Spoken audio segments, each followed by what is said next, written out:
പുത്തനുടുപ്പിട്ട ജാതിമത ബോധ്യങ്ങൾ എന്ന വിഷയത്തെ മുൻനിർത്തിയാണ് ഇവിടെ സംസാരിക്കുന്നത്. ഈ വിഷയത്തിലേക്ക് കടക്കുന്നതിന് മുമ്പ് ആമുഖമായ ചില വിഷയങ്ങൾ ജാതിയും മതവും പഴകിയ ഒരു ഭൂതകാലം മാത്രമല്ല, ജീവിച്ചുകൊണ്ടിരിക്കുന്ന ഒരു വർത്തമാനകാലം കൂടിയാണ്. നാസർ സഖാവ് സൂചിപ്പിച്ച ഒരു പ്രധാനപ്പെട്ട കാര്യം, ഹിന്ദു രാഷ്ട്രമെന്നല്ല പറയേണ്ടത്, ഹിന്ദുത്വ രാഷ്ട്രമെന്നാണ്, പ്രത്യേകിച്ച് ജാതി ഹിന്ദുത്വ രാഷ്ട്രം എന്ന് കുറെ കൂടി ആഴത്തിൽ പറയേണ്ടതായിട്ടുണ്ട് എന്ന് അദ്ദേഹം സൂചിപ്പിച്ചു. നാരായണ ഗുരുസ്വാമികളുടെ നേർശിഷ്യൻ സാക്ഷാൽ സഹോദരൻ അയ്യപ്പൻ പറയുന്നൊരു വാക്യമുണ്ട്. സഹോദരൻ അയ്യപ്പൻ പറഞ്ഞത്, വർഗീയതയുടെ അടിസ്ഥാനം ജാതിയാണ് എന്ന് നാരായണ ഗുരുസ്വാമികളുടെ നേർശിഷ്യൻ സഹോദരൻ അയ്യപ്പൻ പ്രസ്താവിക്കുകയുണ്ടായി. ഈ കഴിഞ്ഞ ശിവഗിരി തീർത്ഥാടന സമ്മേളന സന്ദർഭത്തിൽ ശിവഗിരി തീർത്ഥാടനം ഉദ്ഘാടനം ചെയ്തുകൊണ്ട് കേരളത്തിൻ്റെ ആദരണീയനായ മുഖ്യമന്ത്രി സൂചിപ്പിച്ചത്, സനാതന ധർമ്മം എന്ന പേരിൽ അറിയപ്പെടുന്നത് ജാതിധർമ്മം തന്നെയാണ്, വർണ്ണാശ്രമ ധർമ്മം തന്നെയാണ് എന്ന് കേരളത്തിൻ്റെ ആദരണീയനായ മുഖ്യമന്ത്രി സൂചിപ്പിക്കുകയുണ്ടായി.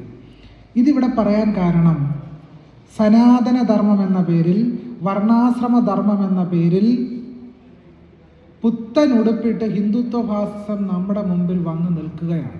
പുതിയ പേരുകളിലും പുതിയ സങ്കല്പങ്ങളിലും പുതിയ വിവക്ഷകളിലൂടെയുമാണ് ഈ വർഗീയത നമ്മുടെ സമൂഹത്തിൽ പടർന്ന് പന്തലിക്കാൻ ശ്രമിച്ചുകൊണ്ടിരിക്കുന്നത്. അതിനെയാണ് മുഖ്യമന്ത്രി തുടർന്ന് കാണിച്ചത്. സനാതന ധർമ്മം എന്ന പേരിൽ, വർണ്ണാശ്രമ ധർമ്മം എന്ന പേരിലൊക്കെ തന്നെ നമ്മുടെ സമൂഹത്തിലേക്ക് പടർന്ന് പിടിക്കാൻ ശ്രമിക്കുന്നത് ഈ ജാതി വർഗീയത തന്നെയാണ് എന്നുള്ളതാണ്. കേരള സമൂഹത്തെ, ഇന്ത്യൻ സമൂഹത്തെ ആഴത്തിൽ പരിശോധിച്ചാൽ അറിയാം, കഴിഞ്ഞുപോയ പൗരാണിക ഭൂതകാലത്തിൻ്റെ അവശിഷ്ടങ്ങളെ പുതിയ കാലത്തിലേക്ക്, വർത്തമാന കാലത്തിലേക്ക് വലിച്ചിഴച്ചു കൊണ്ടുവന്ന് സ്ഥാപിക്കാനുള്ള ശ്രമങ്ങൾ വളരെ ശക്തമായി നടന്നുകൊണ്ടിരിക്കുകയാണ്. നവോത്ഥാന പ്രസ്ഥാനങ്ങളും പുരോഗമന പ്രസ്ഥാനങ്ങളും ഉഴുതുമറിച്ച കേരളീയ സമൂഹത്തെ മറിച്ചിട്ടുകൊണ്ട് EMSന്റെ ഭാഷയിൽ പറഞ്ഞാൽ ഫ്യൂഡൽ നാടുവാഴി ജാതി ജന്മിത്വ വ്യവസ്ഥയെ തിരികെ കൊണ്ടുവന്ന് കേരളീയ സമൂഹത്തിൽ പുനഃസ്ഥാപിക്കാനുള്ള ശ്രമം വളരെ ശക്തമായി നടന്നുകൊണ്ടിരിക്കുന്നു. അതിൻ്റെ ചില പ്രത്യക്ഷമായ ശ്രമങ്ങൾ കേരളീയ സമൂഹത്തിൽ നമ്മൾ കാണുന്നുണ്ട്. അതിലൊരു ശ്രമമാണ് തൃശ്ശൂർ ജില്ലയിൽ ഇരിങ്ങാലക്കുടയിൽ കൂടൽമാണിക്യം ക്ഷേത്രത്തിൽ നമ്മൾ കണ്ടത്. EMS പറഞ്ഞ ഈ ഫ്യൂഡൽ നാടുവാഴിത്ത ജന്മിത്വ വ്യവസ്ഥയെ തിരികെ കൊണ്ടുവന്ന് കേരളീയ സമൂഹത്തിൽ പുനഃസ്ഥാപിക്കാനുള്ള ശ്രമം. ഒരു അബ്രാഹ്മണനായ ഈഴവ സമുദായത്തിൽപ്പെട്ട ഒരു കഴകക്കാരൻ ദേവസ്വം റിക്രൂട്ട്മെന്റ് ബോർഡ് അദ്ദേഹത്തിന് അഡ്വൈസ് മെമ്മോ കൊടുത്തു. പക്ഷേ അദ്ദേഹത്തിന് ജോലിയിൽ പ്രവേശിക്കാൻ കഴിഞ്ഞില്ല. നിലവിലുള്ള സാഹചര്യത്തിൽ മുമ്പുണ്ടായിരുന്ന ആൾക്കും ജോലിയിൽ പ്രവേശിച്ചെങ്കിൽ പോലും കഴകക്കാരനായിട്ട് സേവനത്തിൽ തുടരാൻ കഴിഞ്ഞില്ല. ആരായിരുന്നു തടസ്സം? തടസ്സം മറ്റാരുമല്ല, കൂടൽമാണിക്യം ക്ഷേത്രത്തിലെ 6 തന്ത്രിമാരായിരുന്നു തടസ്സം. കൂടൽമാണിക്യം ക്ഷേത്രത്തിലെ ഭഗവാന് 6 അച്ഛന്മാരുണ്ടെന്നാണ് സങ്കല്പം. കേരളത്തിലെ തന്ത്രിമാർ പ്രചരിപ്പിച്ച ഒരു അമ്മുമ്മ കഥ, തന്ത്രി എന്ന് പറഞ്ഞാൽ ദേവന്റെ പിതാവാണ് എന്നാണ് അമ്മുമ്മ കഥ. മന്ത്രാധീനം ജഗൽ സർവം തന്മന്ത്രം ബ്രാഹ്മണാധീനം ബ്രാഹ്മണവും മമ ദൈവതം എന്ന് ഒരു പഴകി തെളിഞ്ഞ ഒരു ശ്ലോകമുണ്ട്. VT ഭട്ടതിരിപ്പാട് പറഞ്ഞത്, ഏതോ ഒരു മനക്കലെ കാര്യസ്ഥൻ്റെ വായ്നാറ്റമുള്ളതാണ് ഈ ശ്ലോകമെന്ന് VT ഭട്ടതിരിപ്പാട് ഈ ശ്ലോകത്തെ പറ്റി ഒരിക്കൽ പറയുകയുണ്ടായി. ആ വായ്നാറ്റം ഇപ്പോഴും അവസാനിച്ചിട്ടില്ല. കേരളത്തിൽ രചിക്കപ്പെട്ട ഒരു തന്ത്രഗ്രന്ഥത്തിലും തന്ത്രി ദേവന്റെ പിതാവാണെന്ന് പറയുന്ന ഒരു വാചകം പോലും കേരളത്തിൽ രചിക്കപ്പെട്ട തന്ത്ര സമുച്ചയത്തിലോ ശേഷ സമുച്ചയത്തിലോ കുഴിക്കാട്ട് പച്ചയിലോ പ്രയോഗമഞ്ചരിയിലോ കൈനിക്കര പച്ചയിലോ ഒന്നും നമ്മൾ കാണില്ല. പക്ഷേ ഭഗവാനേക്കാളും ഈശ്വരനേക്കാളിലും ദൈവം ചമഞ്ഞുകൊണ്ട് പൗരോഹിത്യ ബ്രാഹ്മണ്യം കേരള നവോത്ഥാനം ആർജിച്ചെടുത്ത പുരോഗമന പ്രസ്ഥാനങ്ങൾ ആർജിച്ച് സ്ഥാപിച്ച ജനാധിപത്യപരമായ മൂല്യവ്യവസ്ഥകളെ തകിടം മറിച്ചുകൊണ്ട് ഈ ബ്രാഹ്മണ്യ അമ്മുമ്മ കഥകളെ കേരളീയ സമൂഹത്തിൽ പുനഃസ്ഥാപിക്കാൻ ശ്രമിക്കുന്നതിൻ്റെ ഭാഗമായിട്ടാണ് ഒരു അബ്രാഹ്മണനായ കഴകക്കാരന് ജോലി ചെയ്യാൻ അനുവദിക്കില്ല എന്ന് തന്ത്രിമാർ ദേവസ്വത്തെ കത്തെഴുതി അയച്ചത്, കത്തെഴുതി ബോധ്യപ്പെടുത്തിയത്. വി.ടി. ഭട്ടതിരിപ്പാട് പറഞ്ഞതുപോലെ കേരളീയ സമൂഹം ഒന്നാകെ പറയണം ഈ ബ്രാഹ്മണർ പരിഷ്കരിക്കപ്പെടണം എന്ന്. ബ്രാഹ്മണ്യം പരിഷ്കരിക്കപ്പെടണം, ബ്രാഹ്മണ്യത്തെ ഉപേക്ഷിക്കേണ്ട ഒരു വ്യവസ്ഥിതിയാണ് എന്ന് പറയുവാൻ കേരളീയ സമൂഹം ഒന്നാകെ എഴുന്നേറ്റ് നിന്ന് മുദ്രാവാക്യം വിളിക്കേണ്ട ഒരു സന്ദർഭം കൂടിയാണ്. ഗുരുവായൂർ ക്ഷേത്രത്തിൽ ഏതാനും നാളുകൾക്ക് മുമ്പ് നമ്മൾ കണ്ടതാണ്, ഒരു പാചകക്കാരനായിട്ടൊരു ബ്രാഹ്മണനെ മാത്രമേ നിയമിക്കാവൂ എന്ന് നോട്ടിഫിക്കേഷൻ പുറപ്പെടുവിക്കേണ്ട സാഹചര്യം ഉണ്ടായി. അതെന്താണ്? സാമ്പാറിന് കഷ്ണം ആരെങ്കിലും അരിഞ്ഞ് സാമ്പാർ വെച്ചാലും സാമ്പാറാകും. പക്ഷേ ഒരു ബ്രാഹ്മണൻ സാമ്പാർ വെച്ചാൽ മാത്രമേ മറ്റുള്ളവർ ആ സാമ്പാർ കഴിക്കൂ എന്നത് ഏത് നിലപാടിൻ്റെ അടിസ്ഥാനത്തിലാണ്? ശബരിമല ക്ഷേത്രത്തിൽ, ശബരിമലയിൽ വിഷ്ണു നാരായണൻ എന്ന പേരായ ഒരു ഈഴവ സമുദായത്തിൽപ്പെട്ടൊരു പൂജാരി, അദ്ദേഹത്തിന് ശബരിമല മേൽശാന്തി തസ്തികയിലേക്ക് അപേക്ഷ അയക്കുന്നതിന് വേണ്ടി ഹൈക്കോടതിയെ സമീപിച്ചു. ഹൈക്കോടതിയെ സമീപിച്ചപ്പോൾ അദ്ദേഹത്തിനെതിരെ റിട്ട് പെറ്റീഷൻ സമർപ്പിച്ചത് മറ്റാരുമല്ല, അഖില കേരള തന്ത്രി സമാജം എന്ന് പറയുന്ന ബ്രാഹ്മണ തന്ത്രിമാരുടെ കൂട്ടായ്മയാണ് വിഷ്ണു നാരായണനെതിരായി ഹൈക്കോടതിയിൽ കേസിന് പോയത്. അപ്പം ഏതൊരു പുരോഗമനപരമായ മുന്നോട്ട് പോക്കിനും തടസ്സമായി ബ്രാഹ്മണ്യം ഒരു ഭീകര സ്വത്വമായി നമ്മുടെ മുമ്പിൽ വന്ന് നിൽക്കുകയാണ്. ശബരിമലയെ സംബന്ധിച്ച് വളരെ പുരോഗമനാത്മകമായ ഒരു നിലപാട് സുപ്രീം കോടതിയും കേരളത്തിലെ സർക്കാരും ഒക്കെ സ്വീകരിച്ചപ്പോൾ അതിനെതിരെ നാമജപ ഘോഷയാത്രകൾ കൊണ്ട് കേരളത്തിൻ്റെ റോഡുകളെ മലീമസമാക്കി ഹിന്ദുത്വ ശക്തികൾ. ഇവിടെ ആമുഖത്തിൽ സൂചിപ്പിച്ചതുപോലെ പ്രത്യക്ഷത്തിനപ്പുറം ഒരു കേരളമുണ്ട് എന്നുള്ളതാണ്, പ്രത്യക്ഷത്തിനപ്പുറമുള്ള ഒരു കേരളമുണ്ട് എന്നുള്ളതാണ് ഇതെല്ലാം തന്നെ വെളിപ്പെടുത്തുന്നത്. പുറമേ നമ്മൾ പുരോഗമനകാരിയായിരിക്കുമ്പോഴും പുറമേ നമ്മൾ അരിവാൾ ചുറ്റിക നക്ഷത്രം കൊണ്ട് നടക്കുമ്പോഴും അകമേ ആ പുരോഗമന പ്രസ്ഥാനങ്ങളെ, പുരോഗമനപരമായ ആശയങ്ങളെ വെല്ലുവിളിക്കുന്ന രീതിയിൽ അകത്ത് ഒരു പൂന്താനം നമ്പൂതിരി ജീവിക്കുന്നു എന്നുള്ളതാണ്. അകത്തിരിക്കുന്ന ഈ പൂന്താനം നമ്പൂതിരിയെ ഉപേക്ഷിച്ചാൽ മാത്രമേ നമ്മൾ കൊണ്ടു നടക്കുന്ന അരിവാൾ ചുറ്റികയോട് നമുക്ക് പൂർണ്ണമായ ആത്മാർത്ഥത പുലർത്താൻ സാധിക്കൂ. കാരണം ആ ചുവന്ന പതാകയും അരിവാൾ ചുറ്റികയും ഉണ്ടായത് അനേകായിരം ആളുകളുടെ ചോര ചിന്തിയാണ് എന്നുള്ളതാണ് യാഥാർത്ഥ്യം. ആ യാഥാർത്ഥ്യം നമ്മൾ കാണാതെ പോകരുത്. അതുകൊണ്ട് വിപ്ലവവും ബ്രാഹ്മണിസവും ഒരുമിച്ച് പോകുന്ന ഒരു പ്രതിഭാസമല്ല. വിപ്ലവവും ബ്രാഹ്മണിസവും ഒരുമിച്ച് പോകില്ല. ബ്രാഹ്മണ്യത്തെ താഴെ വെക്കാതെ നമുക്ക് വിപ്ലവം നയിക്കാൻ കഴിയില്ല. എന്തുകൊണ്ടാണ് ഞാൻ പൂന്താനം നമ്പൂതിരിയുടെ കാര്യം ഇവിടെ ഉദാഹരണമായിട്ട് പറയാൻ കാരണം? അത് പ്രത്യക്ഷത്തിനപ്പുറമുള്ള കേരളത്തെ സംബന്ധിച്ച് സൂചിപ്പിക്കാൻ വേണ്ടിയാണ് അതിവിടെ എടുത്തു പറഞ്ഞത്. കാരണം പൂന്താനം ജ്ഞാനപ്പാനയിൽ പറയും, ചണ്ടകർമ്മങ്ങൾ ചെയ്തവൻ ചാകുമ്പോൾ ചണ്ടാള കുലത്തിങ്കൽ പിറക്കുന്നു. ചണ്ടകർമ്മങ്ങൾ ചെയ്തവർ ചാകുമ്പോൾ ചണ്ടാള കുലത്തിങ്കൽ പിറക്കുന്നു. പാപകർമ്മങ്ങൾ ചെയ്തവരാണ് അയിത്തജാതിക്കാരായി, ഹീനജാതിക്കാരായി പിറക്കുന്നത് എന്നാണ് പൂന്താനം ജ്ഞാനപ്പാനയിൽ എഴുതി വെച്ചിട്ടുള്ളത്. ഇതാണ് നമ്മൾ പാടുന്നത്. അപ്പോൾ ജാതി വ്യവസ്ഥയുടെ അടിസ്ഥാനം എന്ന് പറയുന്നത് കർമ്മ പുനർജന്മ സങ്കല്പമാണ്.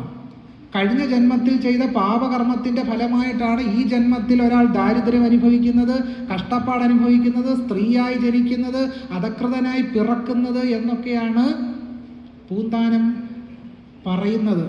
ചണ്ടകർമ്മങ്ങൾ ചെയ്തവർ ചാകുമ്പോൾ ചണ്ടാള കുലത്തിങ്കൽ പിറക്കുന്നു. അപ്പോൾ ഒരു ചണ്ടാളനെ കാണുമ്പോൾ തന്നെ അയാളോട് ഹിംസാത്മകമായി അയാളെ അകറ്റി നിർത്താൻ പ്രേരിപ്പിക്കുന്ന ഒരു ഭക്തിയുടെ അസമത്വ സിദ്ധാന്തം നമ്മൾ സ്വാഭാവികമായി സ്വാംശീകരിക്കുകയാണ്. അതുകൊണ്ടാണ് പറഞ്ഞത് പ്രത്യക്ഷത്തിനപ്പുറം നമ്മൾ എന്താണ്, പ്രത്യക്ഷത്തിനപ്പുറം നമ്മൾ പുരോഗമനപരമായ ആശയങ്ങൾ കൊണ്ടു നടക്കുമ്പോഴും അകമേ നമുക്ക് എന്തുണ്ട്? കേരളീയ സമൂഹത്തിൻ്റെ അകത്ത് ഈ പൂന്താനം നമ്പൂതിരി പറഞ്ഞു വെച്ച ജ്ഞാനപ്പാനയിലെ അസമത്വ സിദ്ധാന്തമുണ്ട്. സായണന്റെ പ്രായശ്ചിത്ത സുധാനിധി എന്ന് പറയുന്നൊരു പുസ്തകമുണ്ട്. അതിൽ പറയുന്നത് ബ്രാഹ്മണ സ്വർണഹരണാത് ബഹുമൂത്ര പ്രമേഹവാൻ എന്നാണ്. ബ്രാഹ്മണ സ്വർണഹരണാത് ബഹുമൂത്ര പ്രമേഹവാൻ. ധാരാളം മൂത്രം പോകുന്ന പ്രമേഹം, ബാത്റൂമിൽ നിന്ന് കയറാൻ നേരമില്ലാതെ ഉള്ള ഒരു തരം പ്രമേഹം. അതിനെന്താണ് കാരണം? ബ്രാഹ്മണ സ്വർണ്ണഹരണം. അത് കഴിഞ്ഞ ജന്മത്തിൽ ബ്രാഹ്മണന്റെ സ്വർണം അപഹരിച്ചത് കൊണ്ടാണ് ഈ ജന്മത്തിൽ എന്ത് വരുന്നത്? ഷുഗർ വരുന്നത്. അപ്പോൾ കേരളം പ്രമേഹത്തിന്റെ തലസ്ഥാനമാണെന്നാണ് പറയുന്നത്. ഇവിടെ ഇരിക്കുന്ന എത്ര പേർക്ക് പ്രമേഹം ഉണ്ടെന്ന് ഞാൻ ചോദിക്കുന്നില്ല. അപ്പൊ ഈ പ്രമേഹത്തിന് കാരണം കഴിഞ്ഞ ജന്മത്തിൽ ബ്രാഹ്മണന്റെ സ്വർണം അപഹരിച്ചത് കൊണ്ടാണോ ഈ ജന്മത്തിൽ പ്രമേഹം വരുന്നത്? അല്ല എന്ന ശാസ്ത്രീയ സത്യം നമുക്കറിയാം. പക്ഷെ ആ ശാസ്ത്രീയ സത്യം ഇരിക്കുമ്പോൾ പോലും ഇങ്ങനെ ഒരു അമ്മൂമ്മ കഥ പുരാണ പാഠങ്ങളിലൂടെ, പുരാണ പാരായണങ്ങളിലൂടെ നമ്മുടെ സമൂഹത്തിൽ ശക്തമായി പ്രചരിച്ചു കൊണ്ടിരിക്കുന്നുണ്ട്. കേരളീയ സമൂഹത്തിൽ വളരെ അടുത്ത കാലത്താണ് കർക്കടക മാസത്തെ രാമായണ മാസമാക്കി മാറ്റിയത്. കർക്കടക മാസത്തെ രാമായണ മാസമാക്കി മാറ്റി. യഥാർത്ഥത്തിൽ ഈ രാമായണ പാരായണം സൃഷ്ടിക്കുന്ന ചില പ്രശ്നങ്ങളുണ്ട്.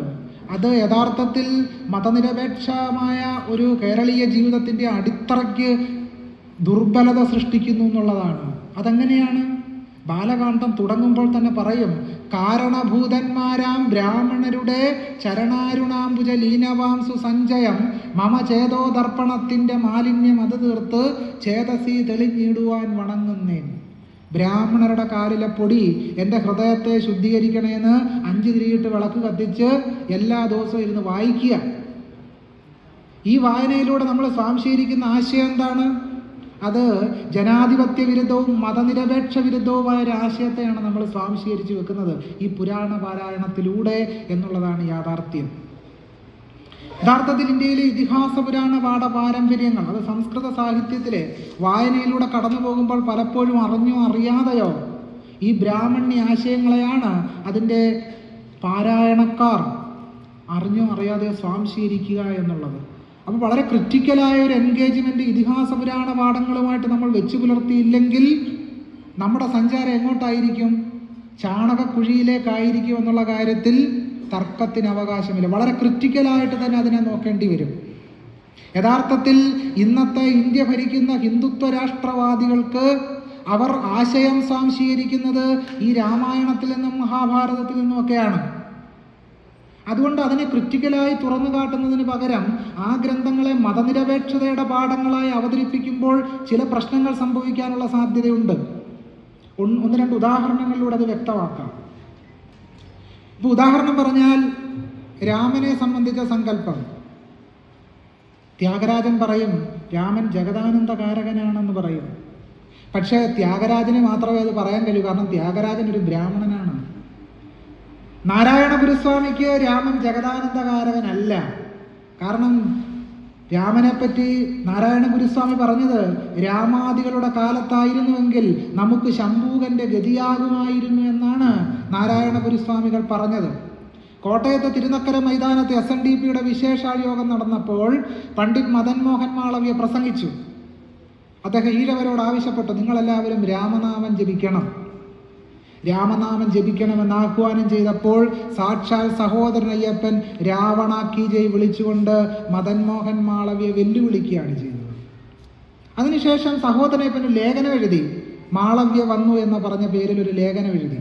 ആ ലേഖനത്തിൽ സഹോദരൻ പറഞ്ഞത് ജോർജ് രാജ്യത്തിന് പകരം രാമരാജ്യം വന്നാൽ പണ്ഡിറ്റും മറ്റും നാക്കറുക്കലും ഈയമൊരുക്കി ഒഴിക്കലും തുടരുവാൻ മടിക്കയില്ലെന്നുള്ളതല്ലാതെ ഇതുകൊണ്ട് യാതൊരു പ്രയോജനവുമില്ല. ഡോക്ടർ BR അംബേദ്കർ പറയുന്നുണ്ട്, നിങ്ങൾ രാമനാമം ജപിച്ചത് കൊണ്ട് നിങ്ങളുടെ ദാരിദ്ര്യം മാറിയോ? നിങ്ങൾ തുളസിമാല ധരിച്ചത് കൊണ്ട് നിങ്ങളുടെ കടങ്ങളും ക്ലേശങ്ങളും പരിഹരിക്കപ്പെട്ടുവോ എന്ന് ഡോക്ടർ BR അംബേദ്കർ ചോദ്യം ഉന്നയിക്കുന്നുണ്ട്. പക്ഷേ മറ്റൊരു പ്രധാനപ്പെട്ട പ്രശ്നത്തിലേക്ക് കൂടി നമ്മൾ കടന്നു പോകേണ്ടതായിട്ടുണ്ട്. ആലുവ സർവമത സമ്മേളനത്തിന്റെ ആമുഖ പ്രഭാഷണത്തിൽ ഗുരുസ്വാമികളുടെ നേർശിഷ്യൻ സത്യവ്രത സ്വാമികൾ പറഞ്ഞു, രാമന്റെ മതം കൃഷ്ണനെ അടിച്ചേൽപ്പിക്കാൻ പാടില്ല.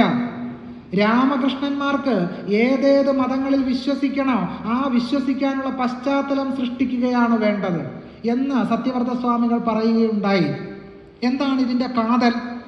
നിങ്ങൾ രാമനിൽ വിശ്വസിക്കുകയോ കൃഷ്ണനിൽ വിശ്വസിക്കുകയോ വിശ്വസിക്കാതിരിക്കുകയോ ചെയ്യാം, പക്ഷേ അപരവൽക്കരണം പാടില്ല. രാമനിൽ വിശ്വസിക്കുന്നു എന്നതിൻ്റെ പേരിൽ ഒരാളെ അപരവൽക്കരിക്കാൻ പാടില്ല. കുട്ടിച്ചാത്തനിൽ വിശ്വസിക്കുന്നു എന്നതിൻ്റെ പേരിൽ ഒരാളെ അകറ്റി നിർത്താൻ പാടില്ല. അള്ളാഹുവിനെ വിശ്വസിക്കുന്നതിൻ്റെ പേരിൽ ഒരാളെ പുറന്തള്ളാൻ പാടില്ല.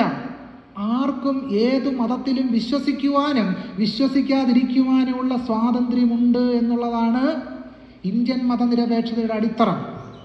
മതനിരപേക്ഷതയെ സംബന്ധിച്ച ആശയം വ്യക്തമാക്കിക്കൊണ്ട് ലക്ഷ്മീകാന്ത മൈത്രേ പറയുന്നത്, മതനിരപേക്ഷത എന്നാൽ ഏതെങ്കിലും മതം അടിച്ചേൽപ്പിക്കപ്പെടാനോ ആ മതത്തെ ഭരണകൂടം ഏതെങ്കിലും മതത്തിനെ പ്രത്യേകമായി പിന്തുണ നൽകാനോ പ്രോത്സാഹിപ്പിക്കുവാനോ പാടില്ല. ഹിന്ദു കോഡ് ബിൽ അവതരിപ്പിച്ചുകൊണ്ട് ഡോക്ടർ ബി ആർ അംബേദ്കർ എന്താണ് മതനിരപേക്ഷത എന്ന് വ്യക്തമാക്കുന്നുണ്ട്. ഡോക്ടർ ബി ആർ അംബേദ്കർ പറഞ്ഞത്, പാർലമെന്റ് ഏതെങ്കിലും മതത്തിന് സവിശേഷമായ പരിഗണനയോ സവിശേഷമായ പ്രോത്സാഹനമോ നൽകാൻ പാടില്ല. ഇത് ഭരണഘടനയുടെ ഒരു പരിമിതിയാണ് എന്ന് ഡോക്ടർ ബി ആർ അംബേദ്കർ പറയുന്നുണ്ട്. പക്ഷെ എന്താണ് നമ്മുടെ രാജ്യത്ത് നടന്നുകൊണ്ടിരിക്കുന്നത്? ഒരു പ്രത്യേക ജനവിഭാഗത്തെ സമ്പൂർണമായി അധകൃതരാക്കുന്ന, പുറന്തള്ളുന്ന, ഹിംസാത്മകമായി സ്ഥാനപ്പെടുത്തുന്ന വ്യവസ്ഥാക്രമം നമ്മുടെ രാജ്യത്ത് നിലനിൽക്കുന്നു. ജയ് ശ്രീരാം വിളിച്ചില്ലെങ്കിൽ തല്ലിക്കൊല്ലുന്ന അവസ്ഥാവിശേഷം നിലനിൽക്കുന്നു. മാംസം കഴിച്ചാൽ, മാംസം സൂക്ഷിച്ചാൽ, മാംസത്തെ സംബന്ധിച്ച, ബീഫിനെ സംബന്ധിച്ച പരാമർശങ്ങൾ വന്നാൽ ആ സിനിമ റദ്ദാക്കുന്ന അവസ്ഥാവിശേഷം ഉണ്ടാകുന്നു. അന്നപൂരണി, നയൻതാര അഭിനയിച്ച അന്നപൂരണി അങ്ങനെ റിലീസ് ചെയ്ത ആ സിനിമ പ്രദർശിപ്പിക്കുന്നതിന് തടയുന്ന സ്ഥിതിവിശേഷം ഉണ്ടായി. യഥാർത്ഥത്തിൽ വാൽമീകി രാമായണത്തിൽ നമ്മൾ എന്താണ് കാണുന്നത്? പ്യുവർ വെജിറ്റേറിയനായ രാമനെയും കൃഷ്ണനെയും ആണോ നമ്മൾ വാൽമീകി രാമായണത്തിൽ കാണുക? രാമനും കൃഷ്ണനും ഒക്കെ അച്ചടിയും കിച്ചടിയും സാമ്പാറും തോരനുമാണോ കഴിച്ചിരുന്നത്? രാമായണം സീരിയലിൽ നമ്മൾ എന്താണ് കാണുന്നത്? രാമായണം സീരിയൽ നമ്മൾ എല്ലാവരും കണ്ടുള്ള ജയ് ഹനുമാൻ, ഓം നമ ശിവായ, ശ്രീകൃഷ്ണ പരമ്പര, ഇതൊക്കെ നമ്മൾ കണ്ടിട്ടുണ്ടാവും. 80കൾക്ക് ശേഷം പ്രചരിച്ചിട്ടുള്ള ഈ സീരിയലുകളുടെ ലക്ഷ്യം എന്തായിരുന്നു എന്ന് ചരിത്ര പണ്ഡിതയായ പ്രൊഫസർ റൊമില താപ്പർ വിശദീകരിക്കുന്നുണ്ട്. ഞാൻ തന്നെ വിശദാംശങ്ങളിലേക്ക് കടക്കുന്നില്ല. പക്ഷെ മറ്റു ചില വിഷയങ്ങളാണ് സൂചിപ്പിക്കാനുള്ളത്. ഇന്ത്യയിലേക്ക് ബാബർ വന്നതിന് ശേഷമാണ് ഫലമൂലാദികൾ വിപുലമായി കൃഷി ചെയ്ത് തുടങ്ങിയത്, ആപ്പിളാണെങ്കിലും ഓറഞ്ച് ആണെങ്കിലും.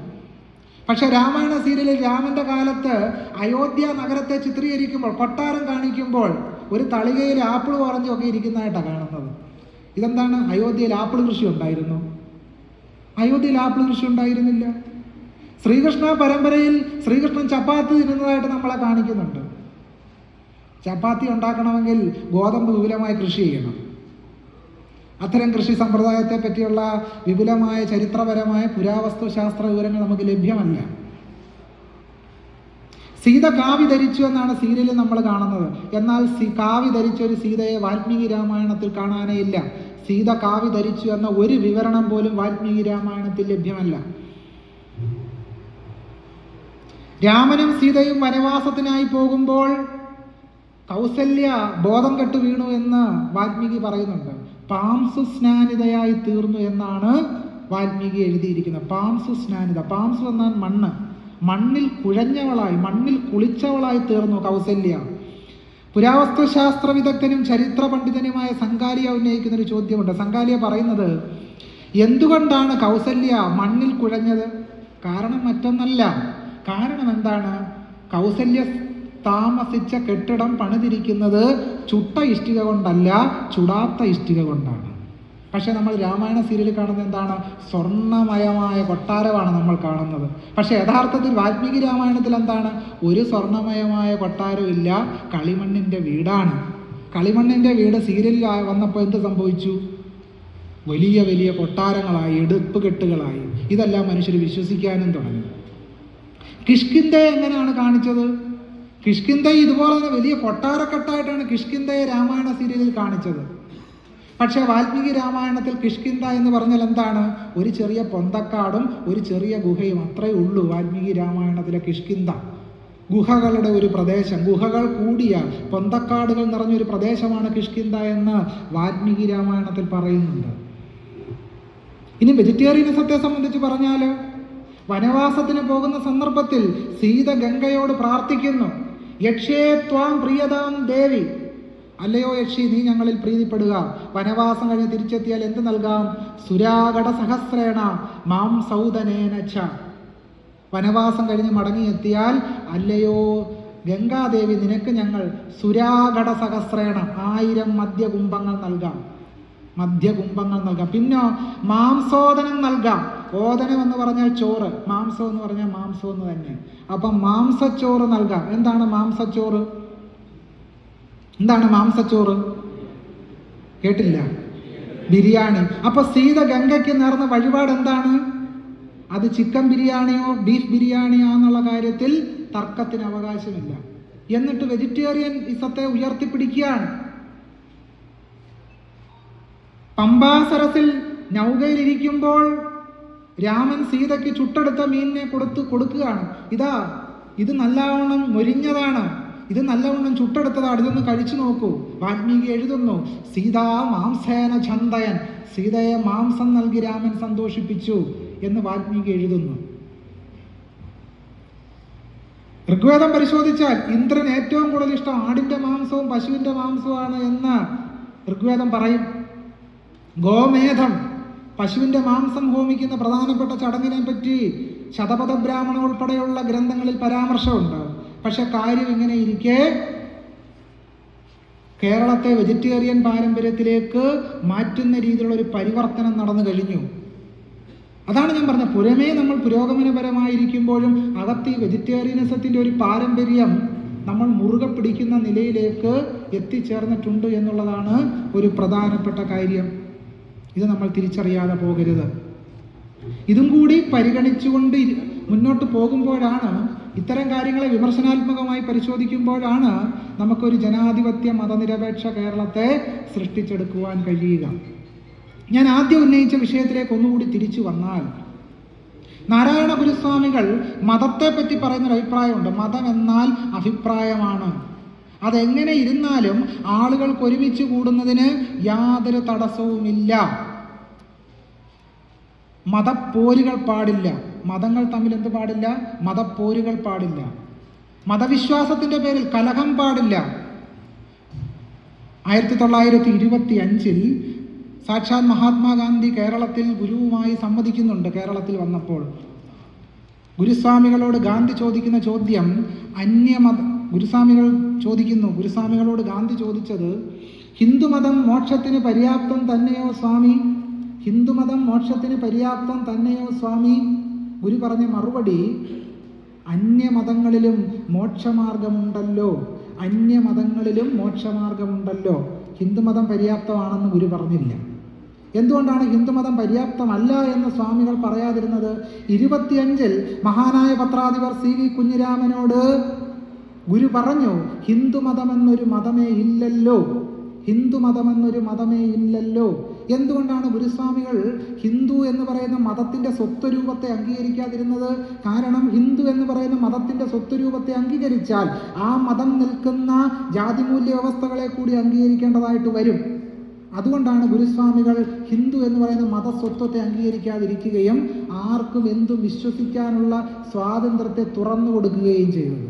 ആർക്കും എന്തും വിശ്വസിക്കാതിരിക്കാം.